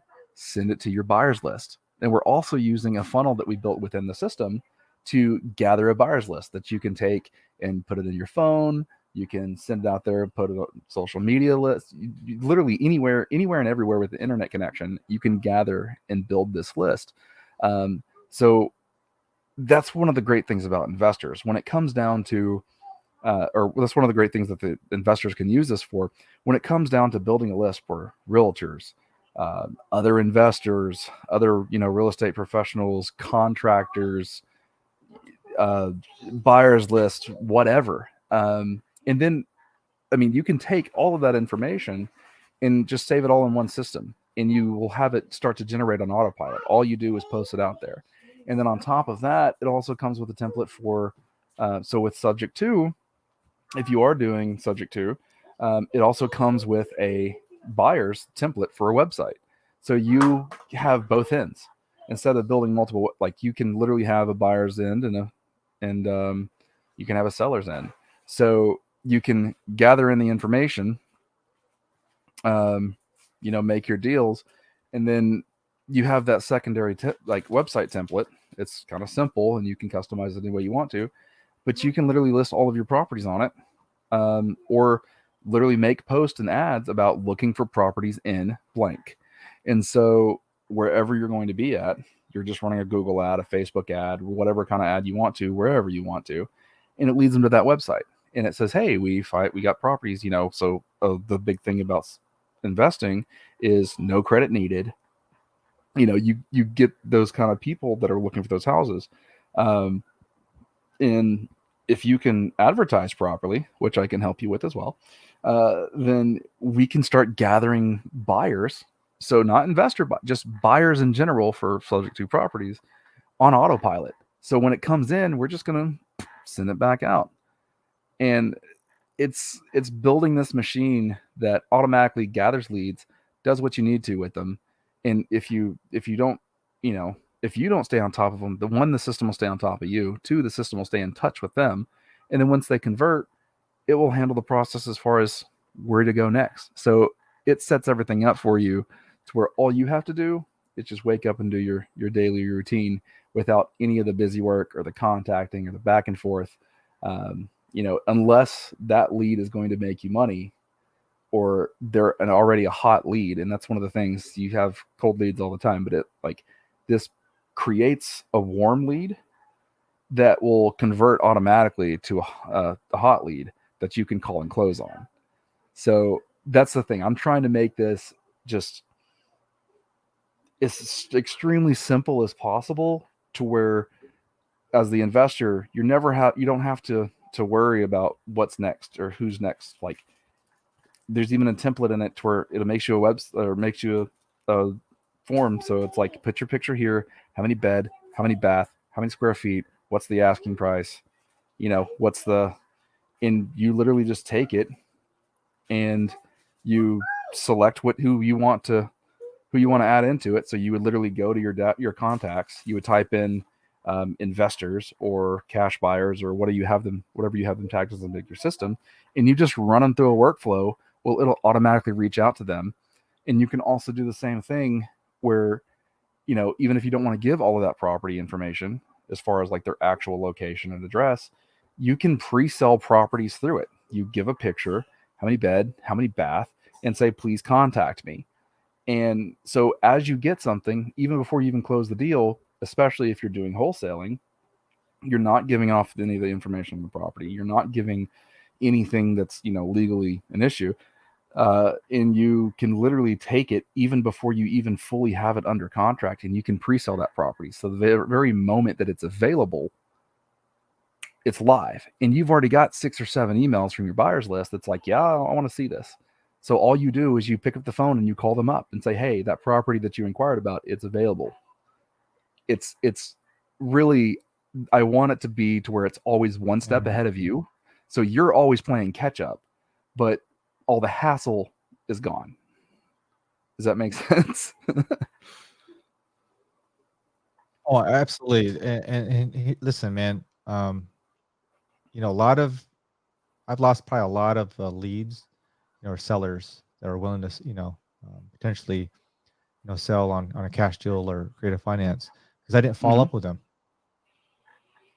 Right. And that's a big, that's most CRMs will help with that, but They'll do it to an extent. What about the reviews after? Right. Right. We didn't even talk about QuickBooks, it's linked to your QuickBooks. So you're talking about the follow-up. And that's one of the things that and honestly, I just really enjoy that, I was able to put this together.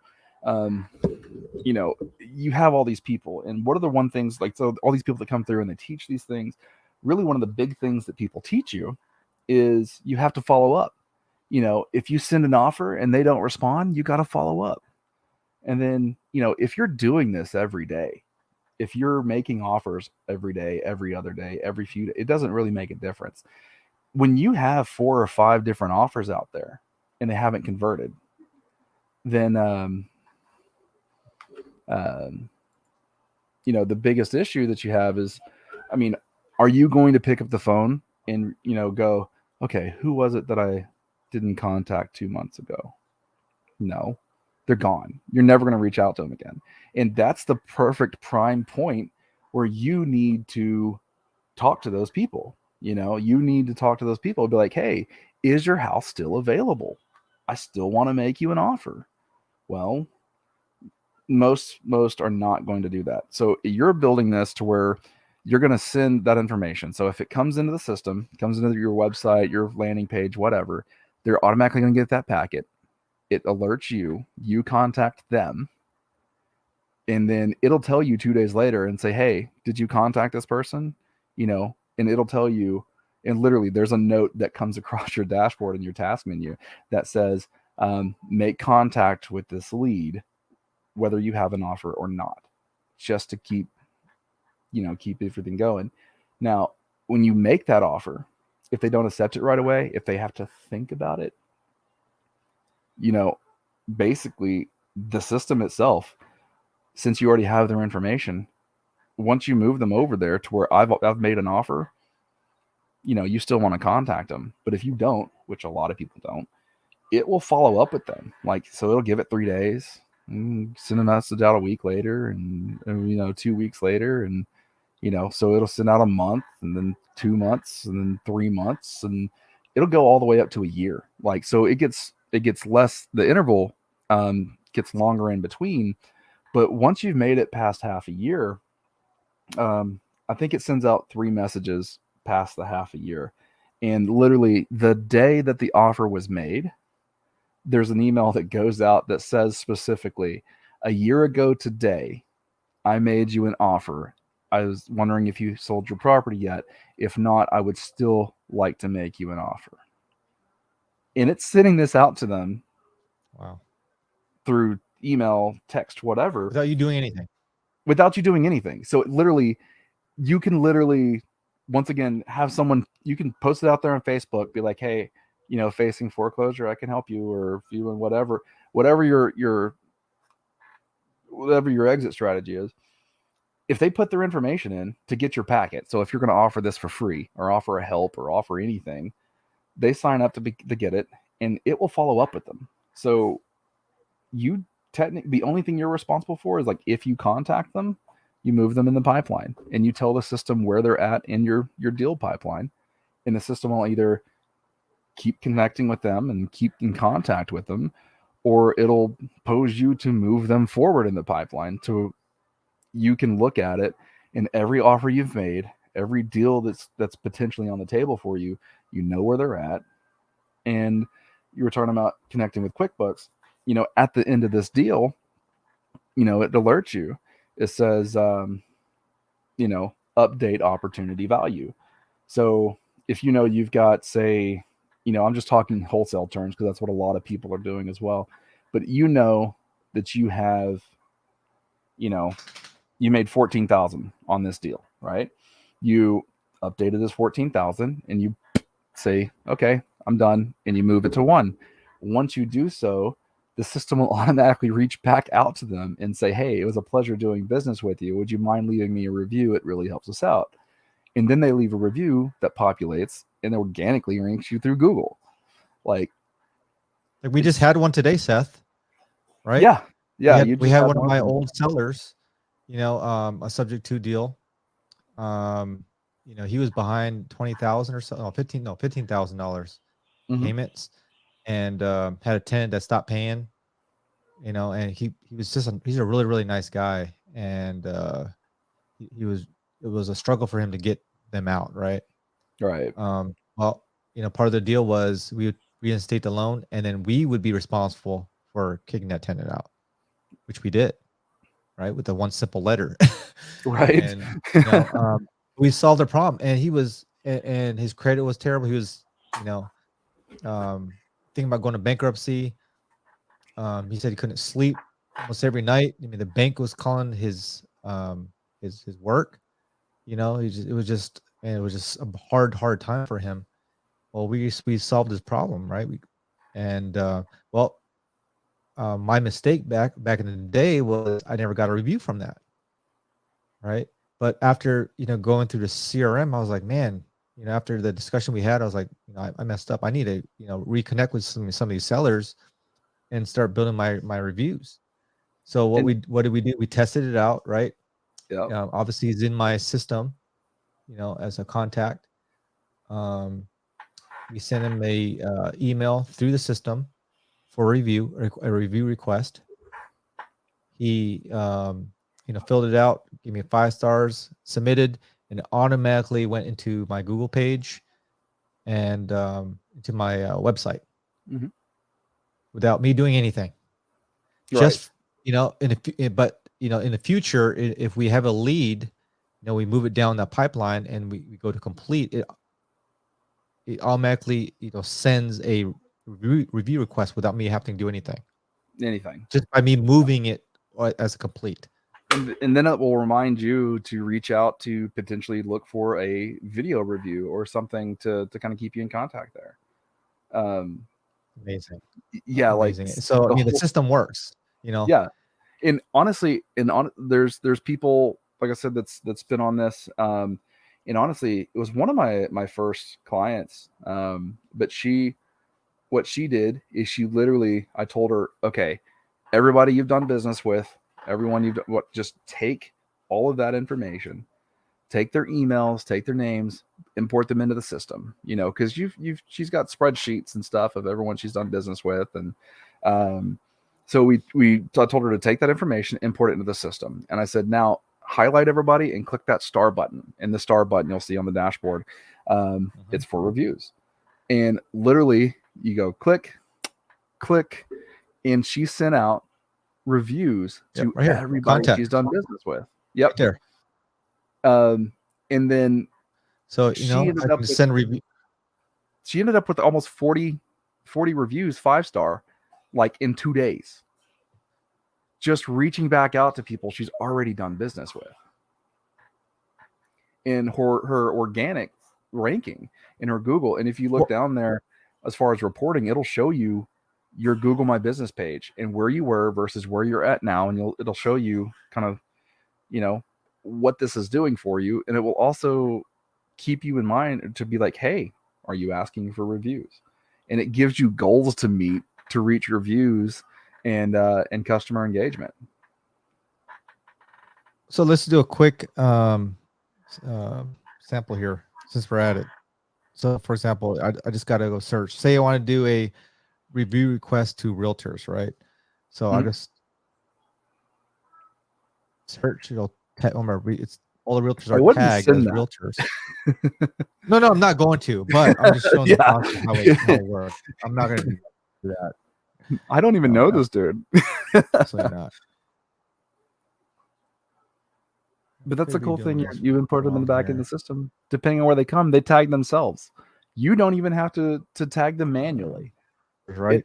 The system takes care of it. So you put something out there on Facebook and say, are you a realtor that has expired listings? We can help. Give us your information. We'll call you. They put it in and boom, it fills it in with realtor, or it fills it in and tag with realtor. It sends you the communication. You know that it's there. You can reach out to them, make that business connection. And at any point in time, you can reach out. So especially if you're doing, and so we're talking mostly with investors, but this is for any business. You can literally take this and wrap this around any business. So you can take, if you're sending newsletters or product updates or service updates or whatever it may be, you can find a specified list of whoever you're trying to reach, and blast out an email or a text message or whatever directly to everybody and give them updates on everything that's going on. Everybody that's in your previous, you can literally drop out one email. You can click every single person in your system and literally drop out an email and says, hey guys, it's Arnie with Ohana. Hadn't talked to you in a while, just catching up and seeing what's going on. Is there anything I can help you with? And it's just out of the blue, nothing, but you can send it to 14, 15,000 people or whatever, if you want to. And if you get 2 people to respond to you and be like, hey, like Arnie, literally like this. yeah. Well, like I said, if we tag, in the future, this is just the beginning mode here. We're starting to build it up. Eventually there's going to be a bunch of, sellers and things like that right in here. Right. So just a sample, say I just wanted to do a review request to realtors. You search realtors, see they're all tagged right here on the right-hand column. These are all realtors, right? So all I have to do is click all. And then select all 13,000 records. Click that. Yeah. So I'm not going to do that. Okay. So basically that's it. You go proceed, and it'll send a review request to everybody that's tagged. It'll ask you, do you want to send it via email or text message? And you can send it either way. Yep. So and you just, it's that simple. And Like I you said, can if you're a take that small same message. business that, you know, had, Oh, sorry. yeah, I was gonna say if you had some type of small business, you know, you had a bunch of sellers in your pipeline, you know, you had it on a spreadsheet in your some type of old system where you had it, you could put it on a spreadsheet or whatever, you can upload it in on the back end of the system, tagged as clients.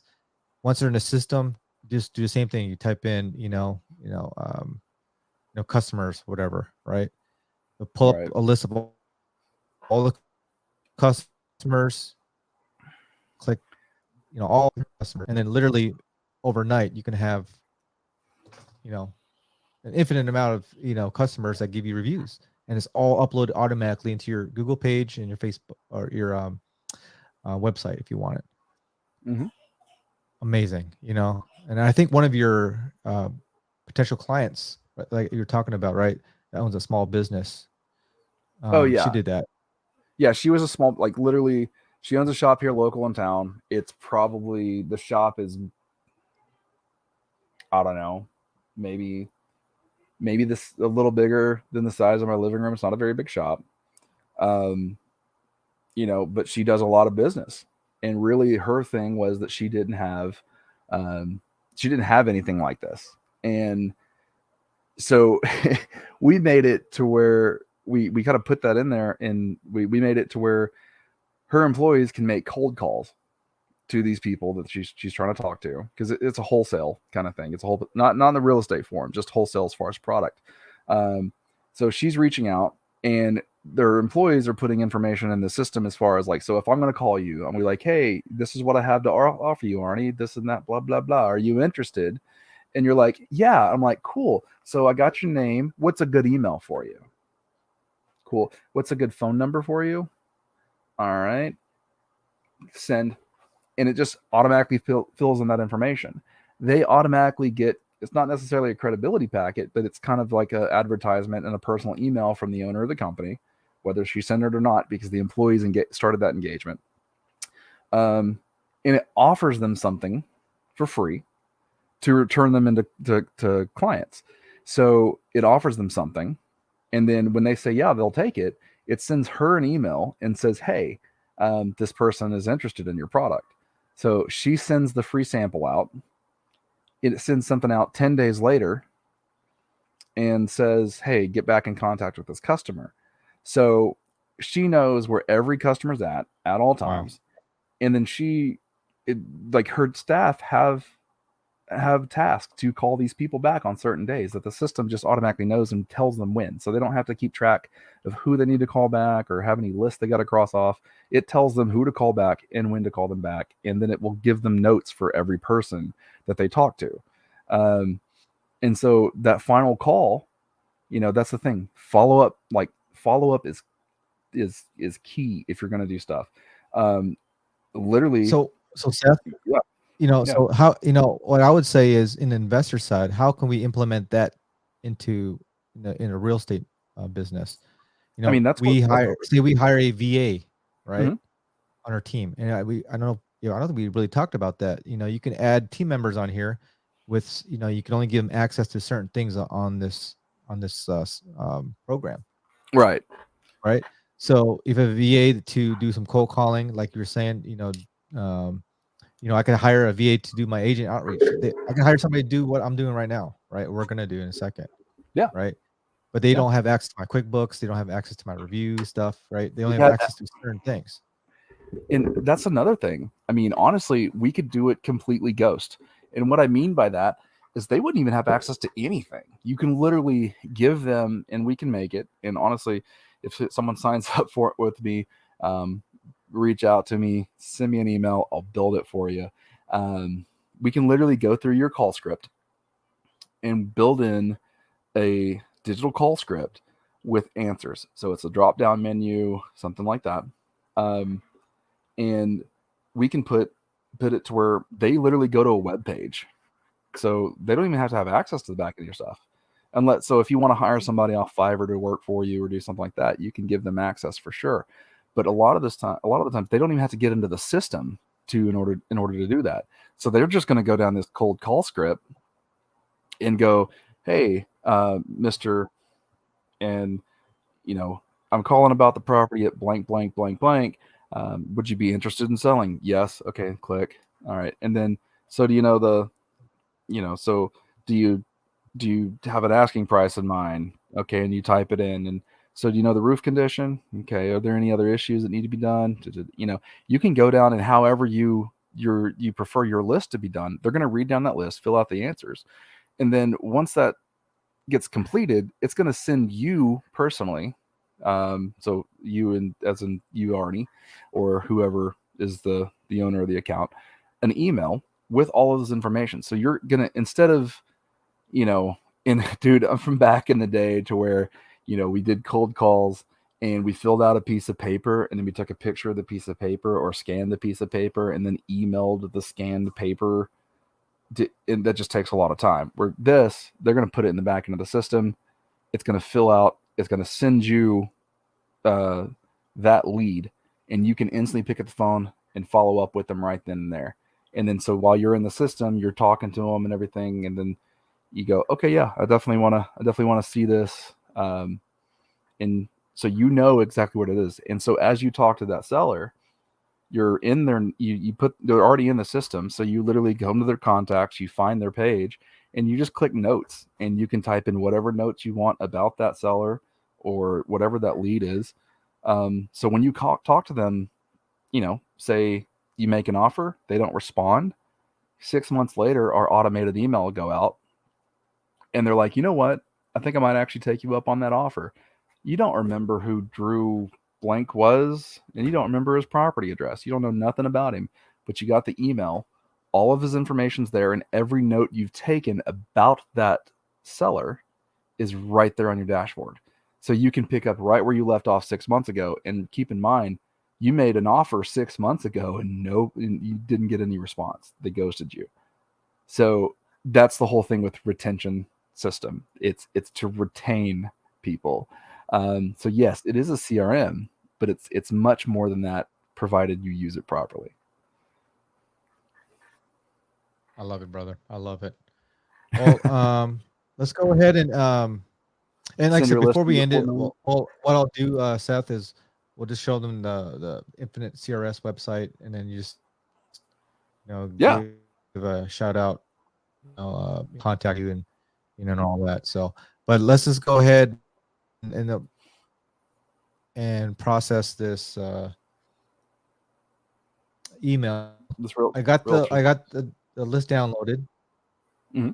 Okay, so what we do, go to contacts, right, and it's already in contacts. You go to upload contact. This is how easy it is, guys. This is unreal how easy this is. Upload a file, and you can either find it. Remember, it has to be a CVS or CSV file. Sorry, dyslexic here. CVS. Yeah, man. Same I only owned a CVS. All right, and then go. Sorry, Seth. Go ahead. You were going to say something. I ended you. I was going to say you can drag and drop the folder too, or drag and drop the file. So, if you have the file on your desktop, take it from your desktop, drop it in. Well, I'm going to try that out because I have not done that yet. So let me try that out. So.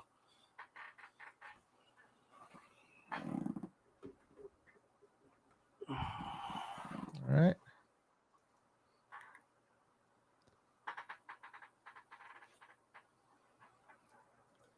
Can't believe we're about to send out an email to 40,000 realtors, bro. Yep. All right, so there you go. I just grabbed it, dropped it in. Drop. File is too big. File is too big. My God. Wow, that's amazing. I've never had that happen before. Okay, so what we'll do, max size of 50 megabytes. What if we is there a way that I can reduce that size on a CSV file or no? Sorry guys, I didn't realize I've never had somebody try to import like 40K people before. Good to know. You can work on that. So what if we Okay, so this is what we'll do. So we'll work on that. Like I said, that's a huge file. Massive, So massive file. let me go back in. Let me get a smaller state. Okay, let's do that. Let's do a smaller state. So how many files or how many people is it in Florida? 37? 37,000.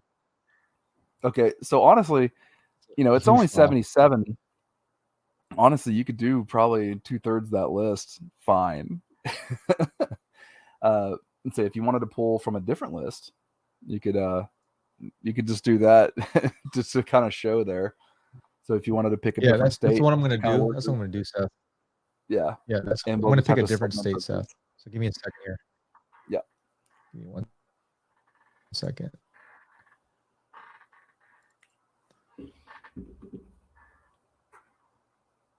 So if you don't mind, just if you want to talk about while I'm pulling this up, just a little bit of history and your experience and how you got into this and why you built this originally. Dude, like really when it comes down to it, it's just one of those things where I'd build these things for people, and it's just I would build it for them and it'd be done, and if they changed or something in the future, because a lot of these systems, they lack something. Every system's going to lack something. So like this one has a social media manager in it, has your opportunities dashboard, has your marketing, your emails, your automation systems. Like a lot of times, and especially the real estate ones, now they are good, but a lot of the stuff worries about connecting with mass mailing systems. Well, if you're going to do that with a mass mailing system, because you take your CRM system and you send it out. Well, with this, you're already going to have that information. So you're going to like all you're going to do is just, if you want to send that, you're just going to take and export that list and send it out to postcards or whatever you want it to be. But a lot of the stuff lacks basic business necessities. So as far as social media management, type of automations, like automations are great, and some of them have them, some of them don't. But there are always some very complicated, convoluted. It's just difficult to build, and honestly, and that's the reason a lot of people move away from them, because right on the surface, it's really, really good. It's really, really nice, but they never come. And this is kind of where I wanted to switch things up. They're, I know a few of them that are like $500. I know some that are $49.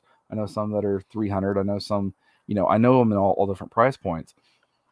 And the problem is the ones that are $40 don't do anything. They're real basic, the ones that are kind of mid tier are kind of like this, but they give you the most basic automations that you can use, and then they charge you more for, hey, we'll sell you this system, we'll sell you this follow-up system, or the ones that are really, really, really high priced, they're not really meant for people like you or investors. They're meant for big, massive, massive businesses. And so we're pretty much stuck in the mid tier if you want it to work. But the problem with that is you run into mid tier issues to where they give it to you. They don't teach you how to use it. They don't explain. And honestly, most of the time that people show interest in this system and this product is because, I'm talking to them about it and they say, you can do that? Does mine do that? And they always just say, no one told me about it. They just sent them 3,000 videos with a completely blank slate system and was like, good luck. Where this, I wanted to cut out all the upsells. I didn't want to do this thing to where, I'll give you basic automations and then you pay me $1,500 and I'll sell you this automation and onboard it into your, like, basically I wanted to make something, and I want to do this for every type of business, but investors is who I work with the most. I want to make something that will literally tackle any exit strategy you have, and build in a follow-up system where it may not be perfect, to fit your business or suit your needs. It is some kind of follow-up system. So pretty much I wanted to create something that, because once again, if I build it for somebody else, you know, that system, when they get rid of it, it's gone. They don't own it. With this, I own it. So, it's one of those deals And you where, can customize it. That's yeah, the yeah. powerful thing, is it's so customizable. A lot of these other CRMs, you can't customize it. I mean, you can. It's just it's just the way that the system works is kind of difficult to manage and understand. Um, and with mine, you have that ability to adjust and do what you need to. But my goal is to give something to people that is already working, that Yeah. can already tackle what they need, where I'm not going to ever upsell you. Now, there's certain things like if you do send out messaging, and this comes with every system, unless there's some big, massive system out there, there is a messaging cost for like text messages, but it's dirt cheap. Mailing is completely free. I host all of that. Your web hosting, your funnel hosting, all of that stuff, I manage and cut costs for all of that. So instead of paying $40 a month for web hosting to run through this builder, we've got a builder on the back end of this that's like Elementor. You can turn around and build a website rapid fast. The only thing that comes out of your pocket is a domain, which is like $12 a year. So you own the domain and everything like that. And like I said, the goal is just to give something that is fully functional, more powerful, and that's kind of one of the gotchas with all these other systems is they'll give it to you for $70 a month. They're not going to give it to you working. They're going to sell you the working aspect of it. I just want to cut every ounce of that out.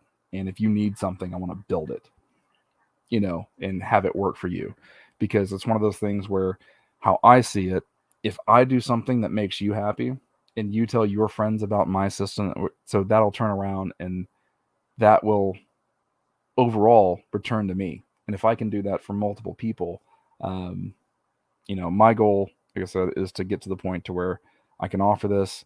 It's a really fluid system. It doesn't take a lot of effort to learn how to use it. That way I can just, like I said, really spend more time on developing new things for it, developing ways to use it, and spending more time with the family. And that's my goal here. So I don't care if I don't get to sell you $2,000 worth of automations. If it's in there, it's in there. Use it. Go make money, because if I make it complicated, and that's the reason these bigger companies lose, I'm going to make it complicated. I'm going to try to upsell you on something, and you're going to leave me. So yeah, I got your money. I got your $500 this month, and I got your $2,000 that you paid me for these automations, but you still never knew how to use it. So I'm not returning that money. I made my $3,000 off you. Bye. And that's what happens. I'm trying to avoid that. Cut it all out. It is what it is. You get everything. And if you need something and it's not in there, let me know. I will build it for you. Like, yeah. So if that kind of covers it. Yeah, man, I appreciate that, and just definitely has a lot of value to it. Obviously, you got to put in a little work, to customize it how it fits your business. If you're already an investor like myself, I mean, it's already almost plug and play. Very minor Right. things that would have to be changed, You or just tailored essentially for you. adjust your name. But like I said, this can be used for any business. If you have a product or service to sell, and you need to track your leads, this is what you need. You need some type of reviews. You need a way to capture contacts. You need a way to connect your QuickBooks. You need a way to connect your team there. This is it. You need a And the conversion price point system. that you're paying for this, I mean, oh my gosh. I tell him that's more. That's what I told him. But he doesn't listen to me. But again, unfortunately, is what happens when people who think this, you know, they love it so much they want to give it to everybody, you know. But I just think you just need to charge more. But anyways, so here we go. So let's go back again. Contacts. Yep. So import. Okay. And Drag your file.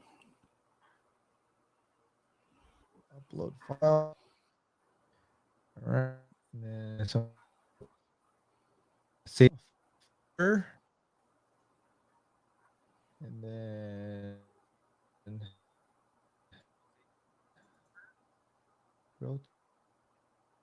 Realtors. Okay, I picked Missouri. Okay. All right, so already uploaded. Go next. Man, I can't believe it crashed the system.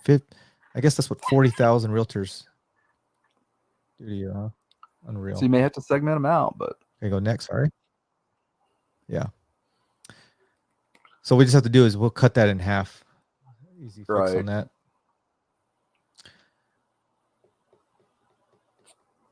And that's another thing. I also, depending on the business, so I can also offer scrape lists for business to business leads.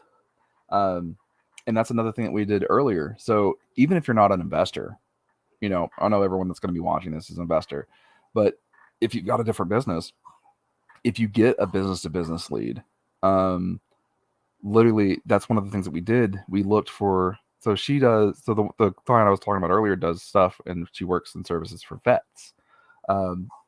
We did this exact same thing. I pulled a business to business lead for a list that I verified for veterinary clinics in different states. And we literally took that entire list. I think Tennessee or something like that brought up like 800. We did like Tennessee, New York, California. I don't even remember how many places we did, but we did that. And we literally just built this exact same thing for her. And pretty much it just says, hi, my name is, this is my business. This is what I offer. Here's how you can use it. Would you like to try it? And she's getting wholesale clients from it. People are signing up that's never even heard of her from, 22 hours away from here. It's powerful if you use it correctly. And that's one of the things. Most times people don't tell you about doing things like this. They don't tell you how to use this system and utilize it to its full potential. It's one of those things where everyone knows you got to have something like this or you're not, legit business person. So they try it out. That's what they know. They don't get it. They don't understand it. Send it on. So everything's uploaded. So now this page right here, tell me if I'm wrong here, but you're telling the system to pull certain data from that CSV file to upload in your system. And you can, right. And then I can also put in, and so we haven't built yours out yet for this list, but we can build out custom values as well. So as we move forward, we'll build out custom values, and everyone going forward will receive those custom values if they're going to pull these lists as well. But you pretty much just tell it how to values, though, basic fields. Yeah.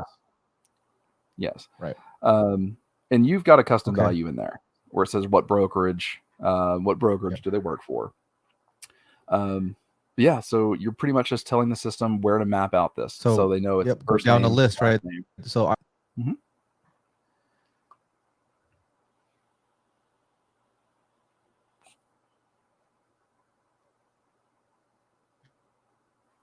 okay. So email, yep. So full name, first name. What about the full name, Seth? Just name. So it's a full name, first name, last name. And you'll see when you start sending out automations and mass emails. So if you'll see something in there where it says custom values, and you can click that drop down box. So I can say, hello, and then it'll say full name, and it'll say full name, first name, last name. So you can reach out, so you can really target people in to where it personalizes emails. So basically, if I was to send out an email to you, if I was to say hello and then drop the full name in there, it'll say hello Arnie Newton. Um, if I said hello and then first name value in there, it'll say hello Arnie, or I can say hello Mr. or Mrs. last name. So it allows you to personalize your outreach without ever having to go in and type in everyone's name. And anything that is in this system, their website, Love it. and Love it. that's another thing with the emails that are going Okay, out so for sellers, right? Put go in ahead. here a brokerage. Yeah. I think I passed it already. So yeah, while you're doing that, so if you pull a list for landlords or for something like that, or you pull, or so you have that seller that puts their information in, right? It'll reach back out to them and it'll say, hello Arnie, we recently received your submission for this address. So it'll start filling in, and we can pretty much backfill that information to send back out to those people. So that message that you're going to send out isn't a very templated email where it says, hey, we buy houses. Were you going to sell your property? I want to give you an offer. It'll say, hey, it's Arnie with Ohana Realty. I'm reaching back out to you. We talked about 6 months ago, because it knows in intervals. We talked about 6 months ago. I made you an offer on, and it'll fill in the property address. I was going to see if that property was still available. If so, I would still love to make you a cash offer, or however your strategy is. I'd still like to make you an offer on that property. If this property is still available, please reach back out to me and you literally put in the custom value for phone number. And so it'll reach out to you and say, hey, Arnie, this, that, here's your property address. And it fills in their information. So it's really personalized to them. It's not just a general email that everyone's going to get. It's something that goes out to them with their information in it. So that's how we can use the data fields to reach back out to people with a personalized email and not make it look so templated. Okay.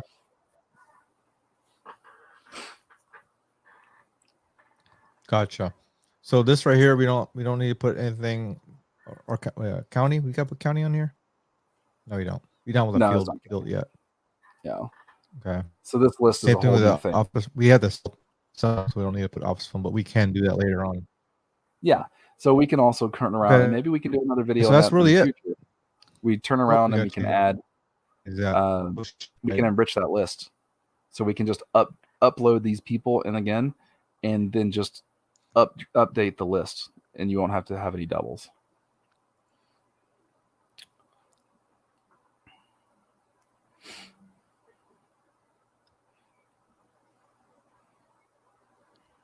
So you have expiration dates of their licenses and stuff. Yep. So that's basically it right here. Mm-hmm. That's all the fields we need. Phone, zip code, name, state, phone, email, city. Yep. Brokerage, last name, first name, full name, email. That's it. Okay. Yep. And then go next. Click don't import. Here. Don't import data in unmatched columns. Yep. And then hit next. You broke up. Just tells again, the system. Oh, I was going to say, yeah. That just tells the system, I'm not worried about these at the moment. And then just hit that next button.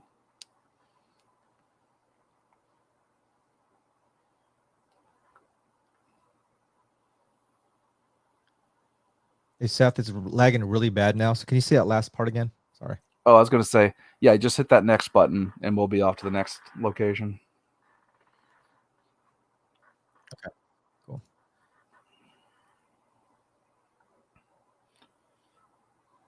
Then change the So name. here's the fun part.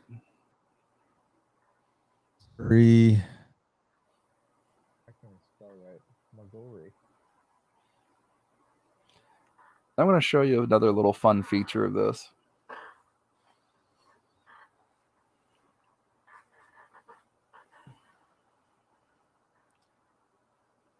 So whenever you get that done, let me know. Yep, done.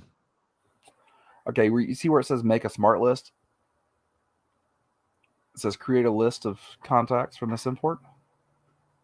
Click it. It's right there below. Yep. Now click advanced.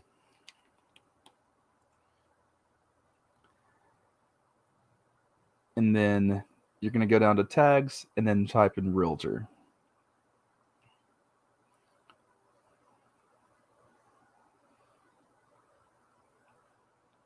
Hey, you say again, Seth? Oh, and so just go down to tags and type in Realtor.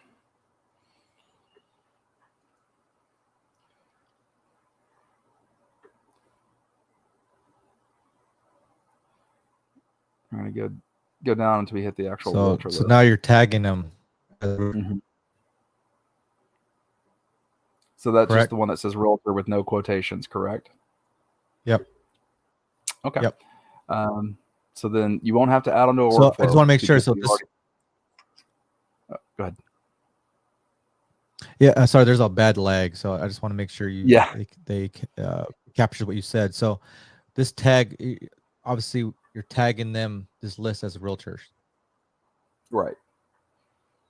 And so you can add people if you import a list. You can add them to a workflow. So if you have just a standard workflow where you introduce yourself, you can add people to a workflow.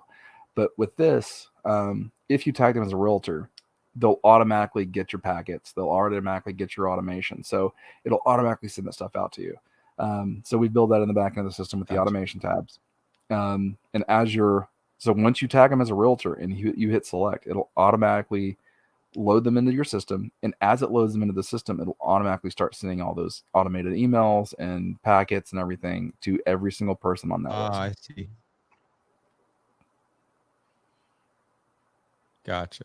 And that's it right here. So, I just name the file, tag them as realtor. That's it. Yeah. What about here? It said don't update empty values for existing records, right? Right. So, okay. So your screen is so, it's so small. Yeah. Let me make it a little bit bigger here. And for existing records. So if you have somebody in the system already, right? And you don't want to override their information. So for an example, you have a brokerage, right? And you got 15 different emails that go to that brokerage.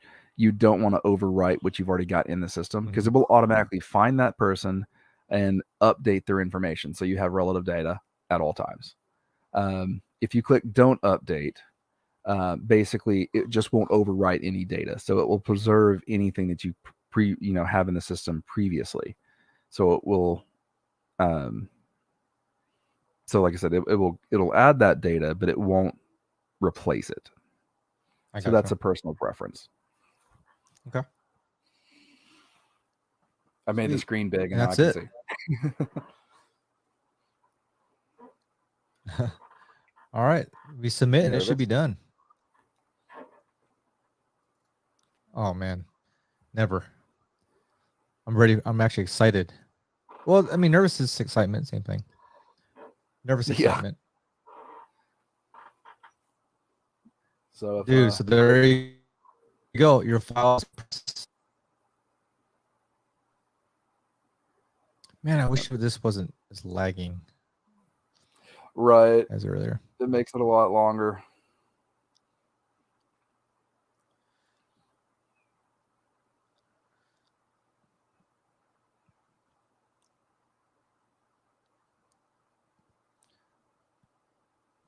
Yeah, that lag between like I said, video. it's taking a while for upload.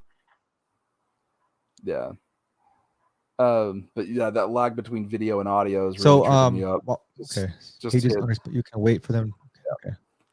I I just mean, don't just want to so lock up my computer go here. over to your automations tab.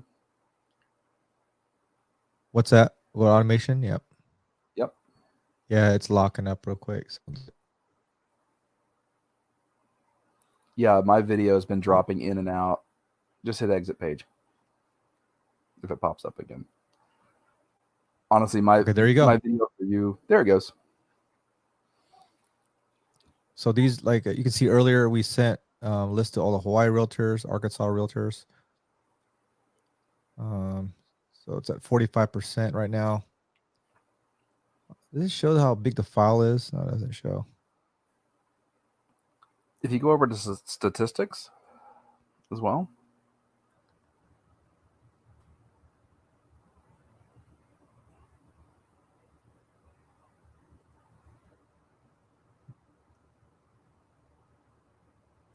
You're frozen on the screen there, bud. Okay, now you're say moving. again now, Seth. I was gonna say, so that will update, and every time you refresh it, it'll show up. Right, So up, down. if you go so on the left hand side, click automation. Where's that at? So on the left hand side, the far left, and then it's below the line where it says automation.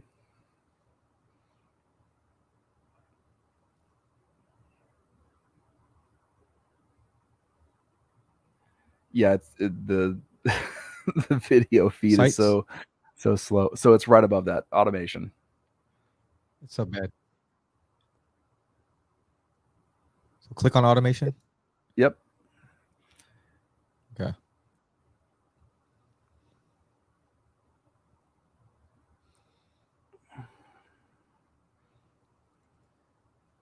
It's literally. I would just refresh your entire page.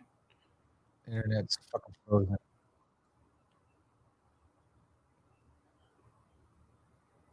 But if you go into automation, you can figure out who's been processed, who has that information, who it sent it to, and you can literally watch it fill that data and kind of go through there. Like, you think it'd be better at daytime? Less usage, but during the day it's way faster.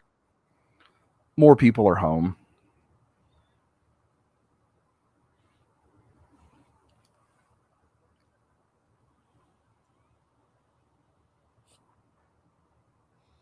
Just it's probably forever.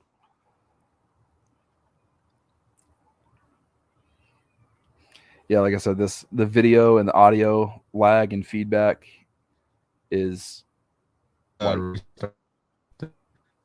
yeah, because I mean, I've heard you talk about things. I've heard you talk about things, but like, okay, so is this where it's at? It's like you still hadn't moved yet.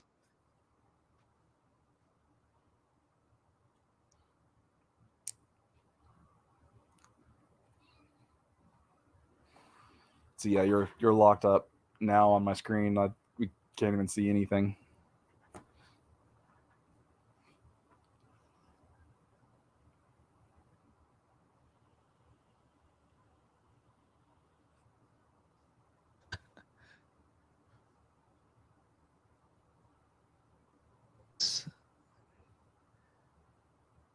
And I cannot wait to get freaking fiber optics, bro.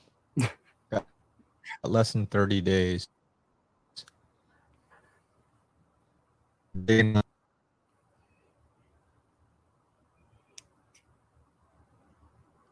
man, you're breaking out so bad. It's hard to get you and understand you. Going on time, Seth? I know you gotta head out, don't you?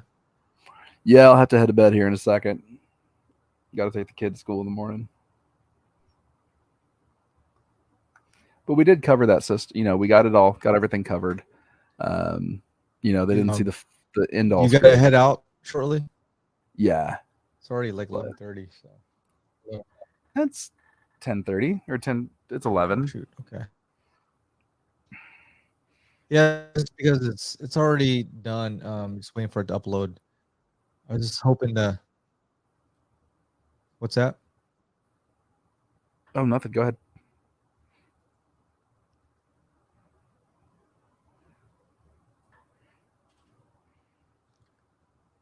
Well, I mean, if somebody wants to,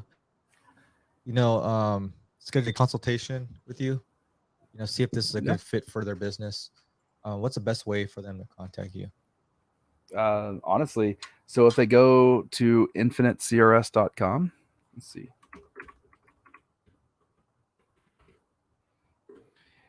Go to infinitecrs.com, and I put that in the chat there. Hopefully, everyone can see it. I don't know if it works properly. Um, they can go. They can go there, and it just kind of runs them down a page. It offers them to kind of see a consultation or to kind of consult a consultation about their business, or if they're just interested in what the product has to offer, it can pretty much offer a demo. But what they would do is they would actually just click that button, whichever they choose to do, and then it will lead them to a little questionnaire, or they just put their name. So it doesn't ask for any type of payment, or it's not trying to sell you anything. It's just a little questionnaire that um, that it says, what do you have issues with? Is it gathering leads? Is it social media? Do you not have a website? Um, and that pretty much will drop information to me to where I'll be able to prepare. And so when we talk, instead of me just showing you everything that this thing does, we can solve your problems really quickly. And I can hit those key notes of what exactly we can do to utilize this system to improve your business and do it quickly. And I guess I'm the top now. It still says we're live. Are you here, Arnie?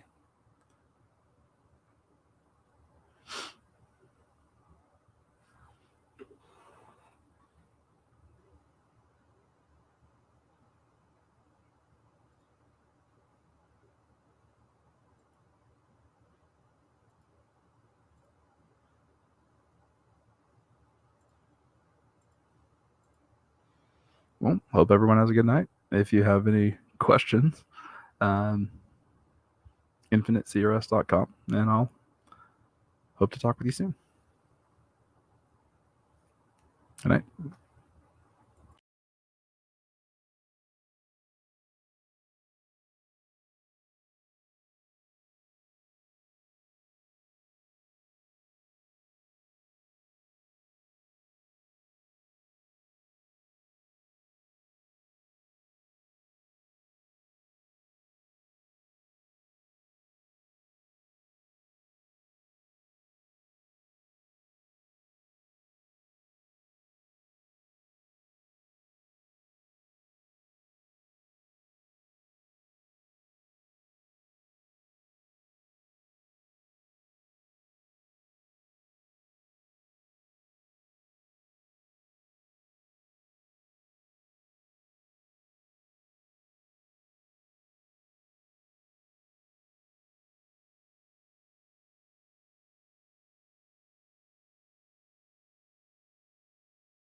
Sorry about that, guys. For some reason, the internet here is so bad. I just want to try and get Seth back on.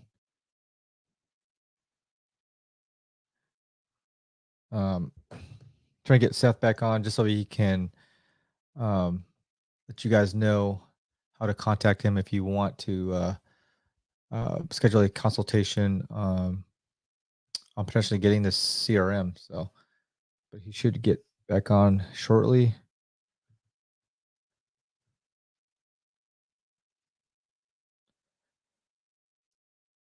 But anybody else watch this in the future, feel free to give me a text or call.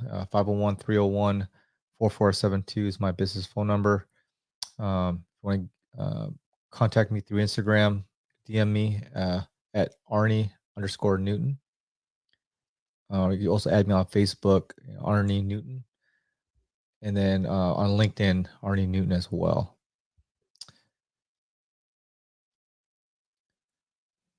So I think he's getting right back on. A second here. 2 hours 30 minutes. So that's a long time. I know originally we just want to show you guys how to upload a document on the back end of the CRM, but me and him both love real estate, and sometimes we kind of get off track, but it's good information still. I'm back. So up, Seth, you're back. Cool. I'm back. So can you hear me? Yeah. Okay, perfect. So before this computer screws up again, so now your audio is clear. Yeah. Can you hear me in time? Yeah. Perfect. Okay, dude. Like everything looks good. The audio is clear. The video is. Yeah, I don't know what the clear. hell happened there. I don't know. I don't know if it was. I wish it was like that the whole dang time. Yeah, I know. We've been done with this like 3.5 hours ago. Jeez, man, that's how it should have been. It's weird. But anyway, since we're here, you said you want to check it out on the automation side, see if it went through. Yeah, we can. Just real quick, and then we'll just end it. We'll just talk about infant CRS. I'll pull it up. But yes, so you said go to automation, which I did. Yep. So I'm automation now. I can't see your screen, by the way. Oh shoot, yeah, you're right. Yeah, that. Sorry.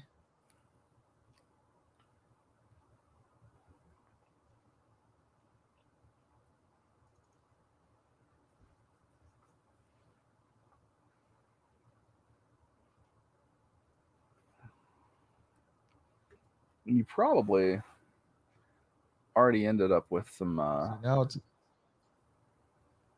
now it's messing up again. I don't understand what's going on. This is so weird.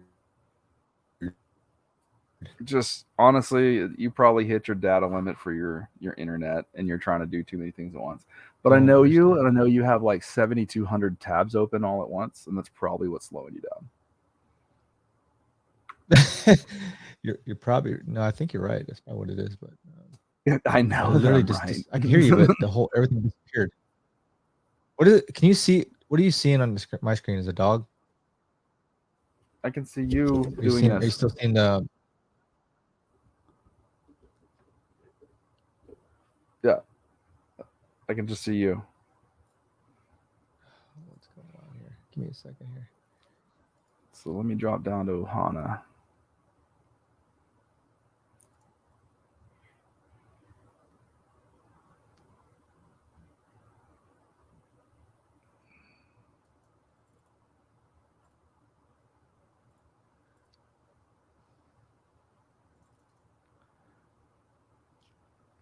We just had it good, and then now don't understand. Why am I getting this email? People are responding. Oh, really? That's good. Yeah. It's probably the automated response. Yeah. I mean, some of them.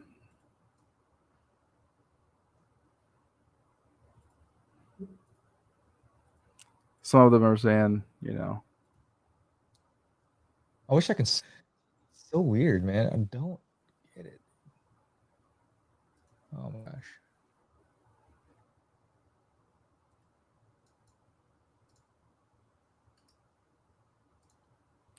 I don't know what that means. Oh, actually, so I here's literally one. all Here's one of your emails. It says, "Thank you for your email, Arnie, but I don't service Arkansas. I only do Hawaii and Vegas." that's like great. I'd do it as well. Well, there you go. Respond. Good to go.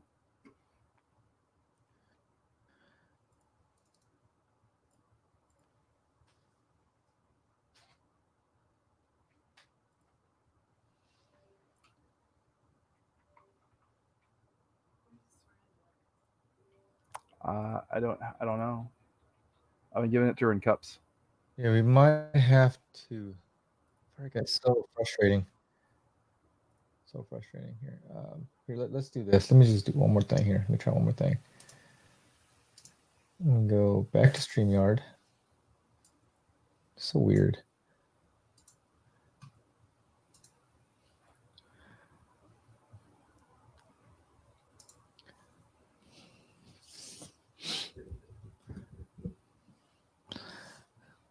It's like my first live video. Jeez, I'm acting like it's my first one here. All right, so It might be something with the streaming service. Hey, we got okay. there's two of them. So oh. Just mute that. Hello. Yep. So You're weird. gonna backfeed over and over again.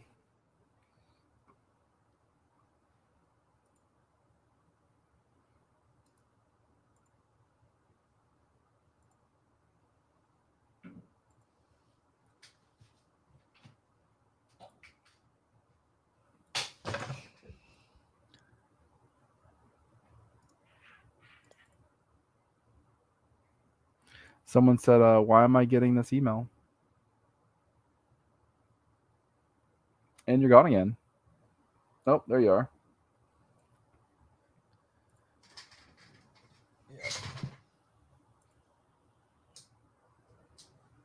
Well, anyways, I'm gonna do, man. They don't need to see my ugly face. Let me go ahead and share screen there. What I really want to do, Seth, is I just want to show everybody about this website or how to make contact with you. Right. TRS.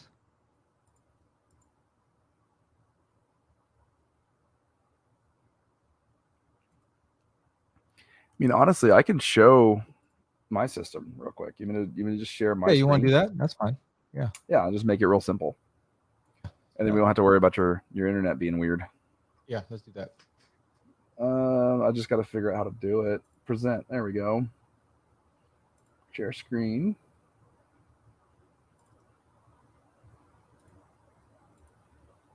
Okay, so can you see my screen? No. Oh, it is showing, but it's not. You've got main control over it. That's why. It's not going to show my screen until you close out of yours.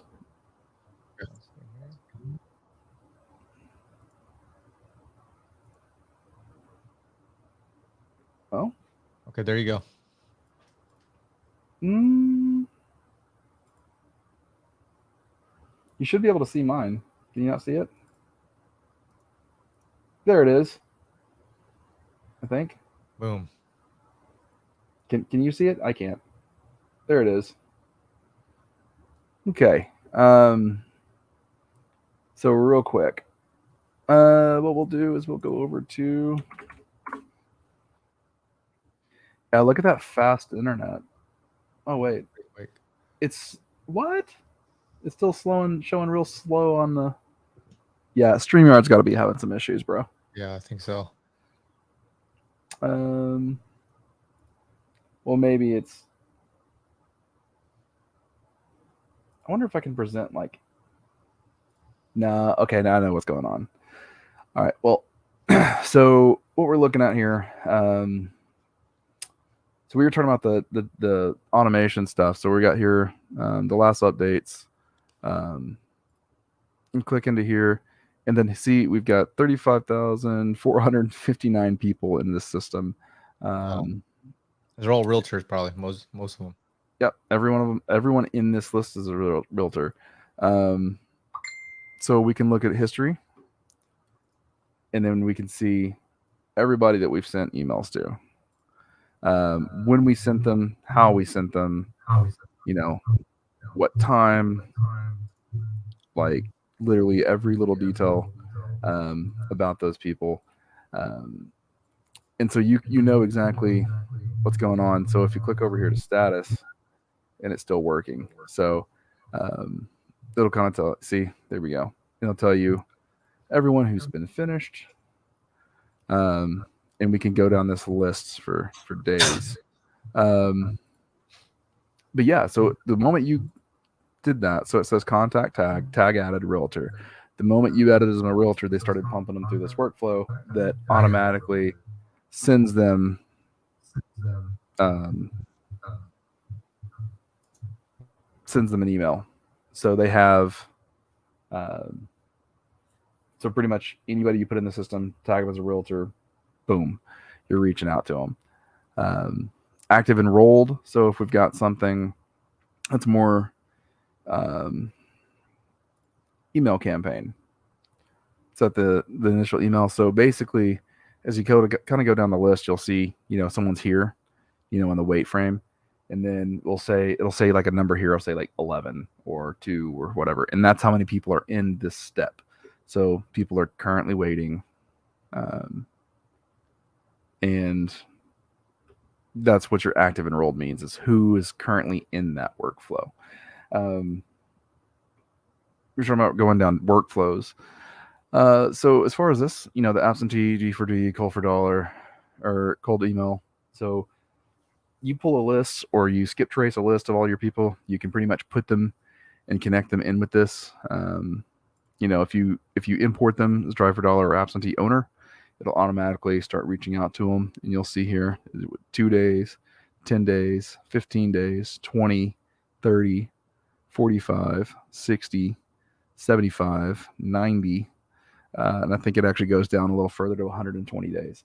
So if you put the information in here, if you put somebody through this, so if you go and you get a list for driving for dollars, right? And you skip trace that list and you put them in a file and import them in the system as D4D or absentee, it'll automatically start sending all this information out. And these emails that are going out where it says, hello, first name, my name is, I'll say your name, located in your state, looking for properties in your city, ran across property located at their address. And I was interested in seeing if you were looking to sell your property. If so, I'd like to make you an offer. We don't use realtors. We can close on your timeline. If this is something you'd be interested in, give me a call at your phone number, or drop us an email. And also the thing that says, that's in the brackets, it's automatically going to fill in your information. So you don't have to customize any of the stuff. It'll automatically fill out every information for the email. So you see where we can send personalized email to every single person that hits this list. Now, if they respond back to you, you're going to have a notification here. It says seller replied, please review email and contact lead. You got the name, the email, the address, and the phone number. So it'll drop you an email or notification to say contact this person as soon as possible. So you'll see, like, the system will alert you that somebody responded to you. And then say, you've got them in your system. You see them in a response. So we're going to go into conversations. If I want to add them to something, so I can create an opportunity, say this person, they responded back to me, right? All I'm going to do is hit create opportunity. I'm going to tell them what pipeline we're in. So that'd be seller, foreclosure, status is open. I can assign it to somebody. So it's just me and you, but if you've got staff, you can assign this deal to some of your staff. Select the stage that they're in, and you can click add. It'll automatically run you into your opportunities dashboard, which is empty for, so no one sees all your information at the moment. But it'll put them in the dashboard, and you continue the deal out from there. So that's kind of how that automation works.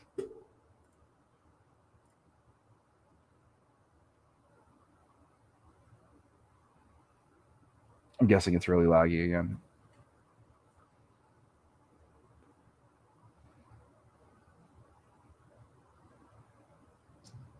Hey, can you hear me? Yeah. Oh.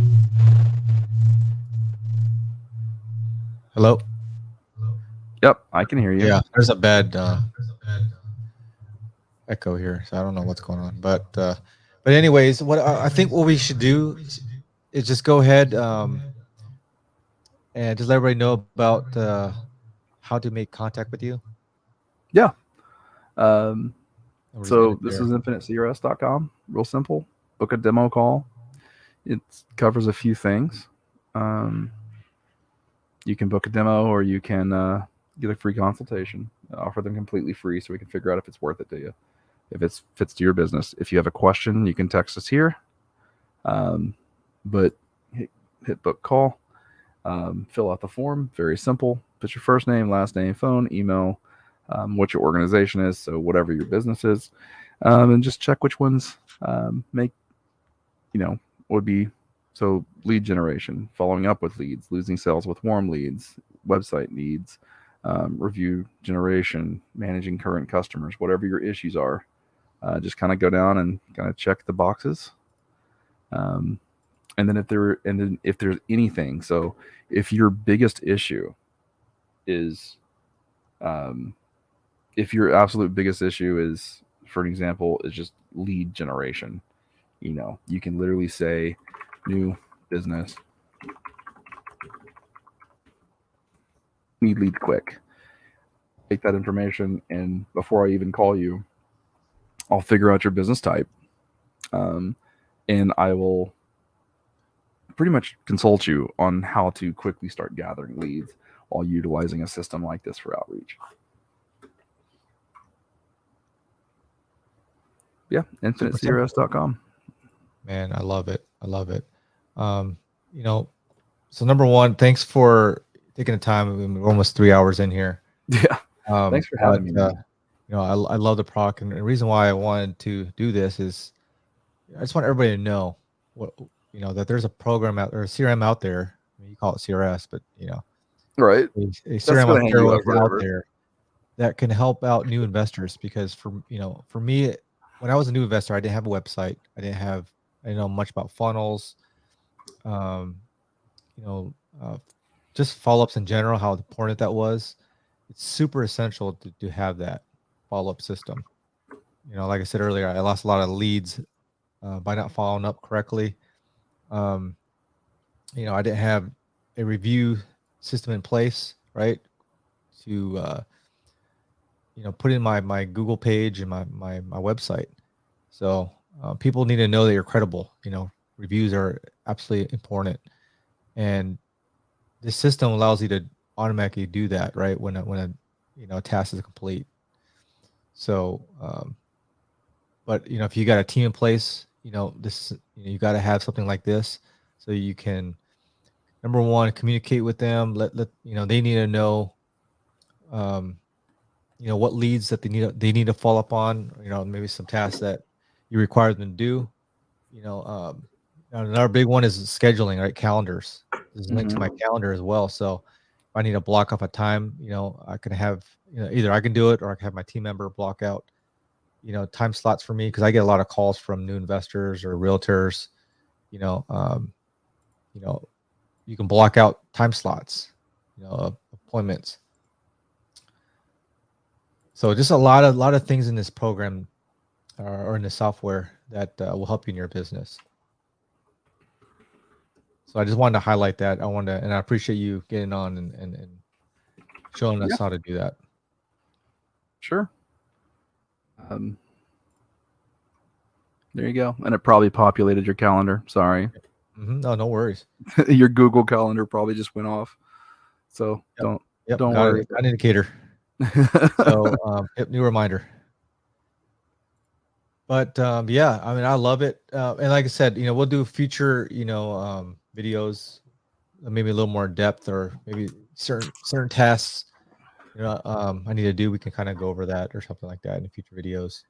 Yeah, man. I mean, honestly, what I would love to do, is I would love to set a day aside, or set a night, like an hour, 2 hours, something like that. And honestly, this could be something, and not even to sign up for the system. It'd be pretty much I'll just I'll sponsor myself to speak on this. Um, I've done a lot of stuff with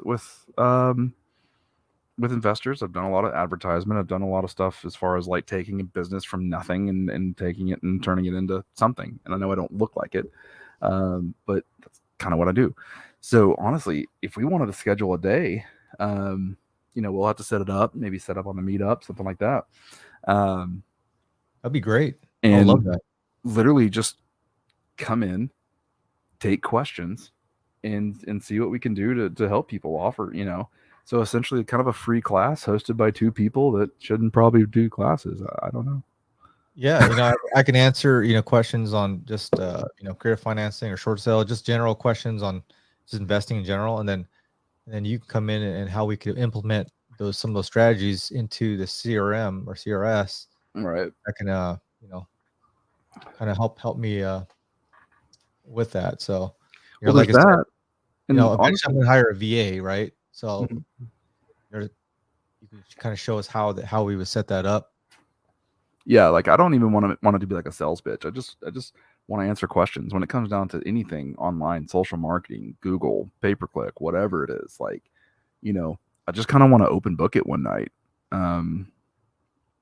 and just let people ask questions, and I'll just be here to answer anything on that realm.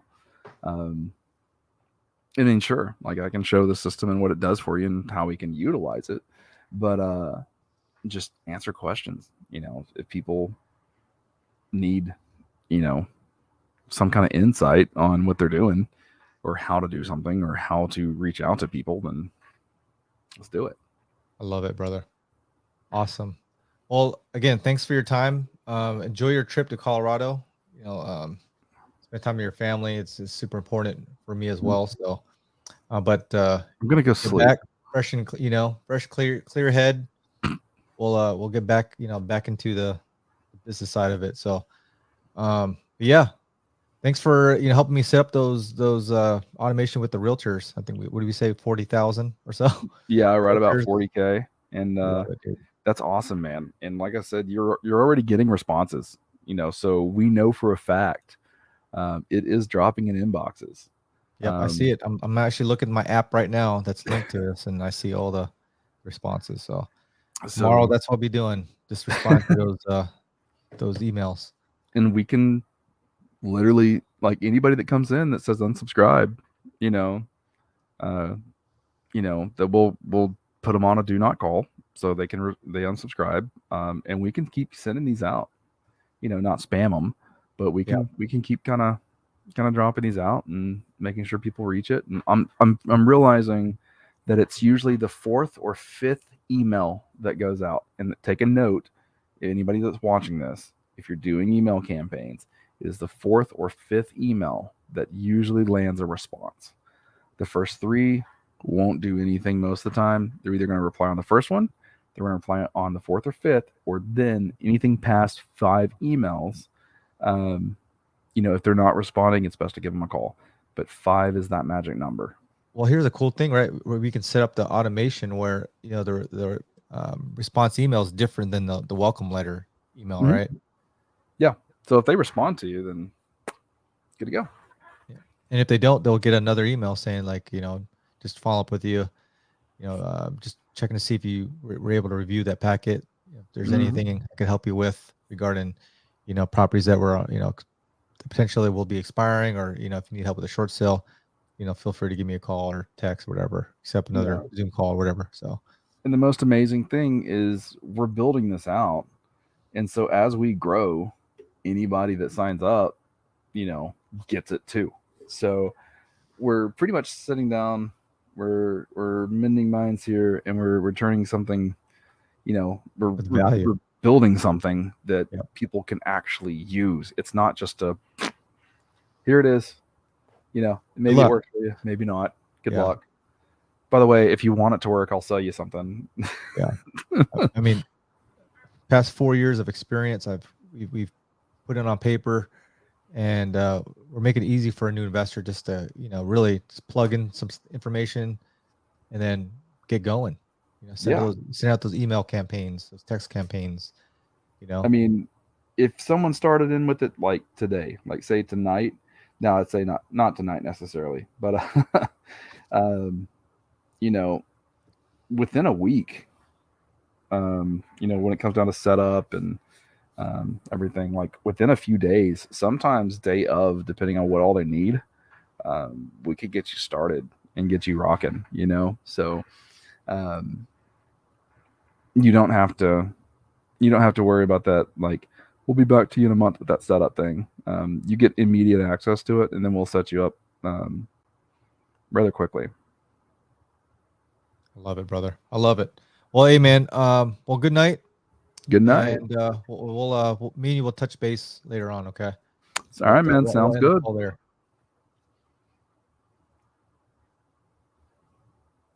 Awesome, brother. Hey, love you, man. You too, bro. Have a good one. Yep, you too. Good job. You're the one that did all the work. I just sat and listened. Oh, man. Awesome, brother. I'm humbled, man. Hey, listen, man. It's always great to work with you, man. I'm always learning, something. Dude, I'm always excited to work with you too. You're just excited about things, and love it. Not enough people are excited. That's a true fact. That's a true fact, man. But all right, man. Wait. Good night, brother. Night, man. Yep. See you, dude. See ya.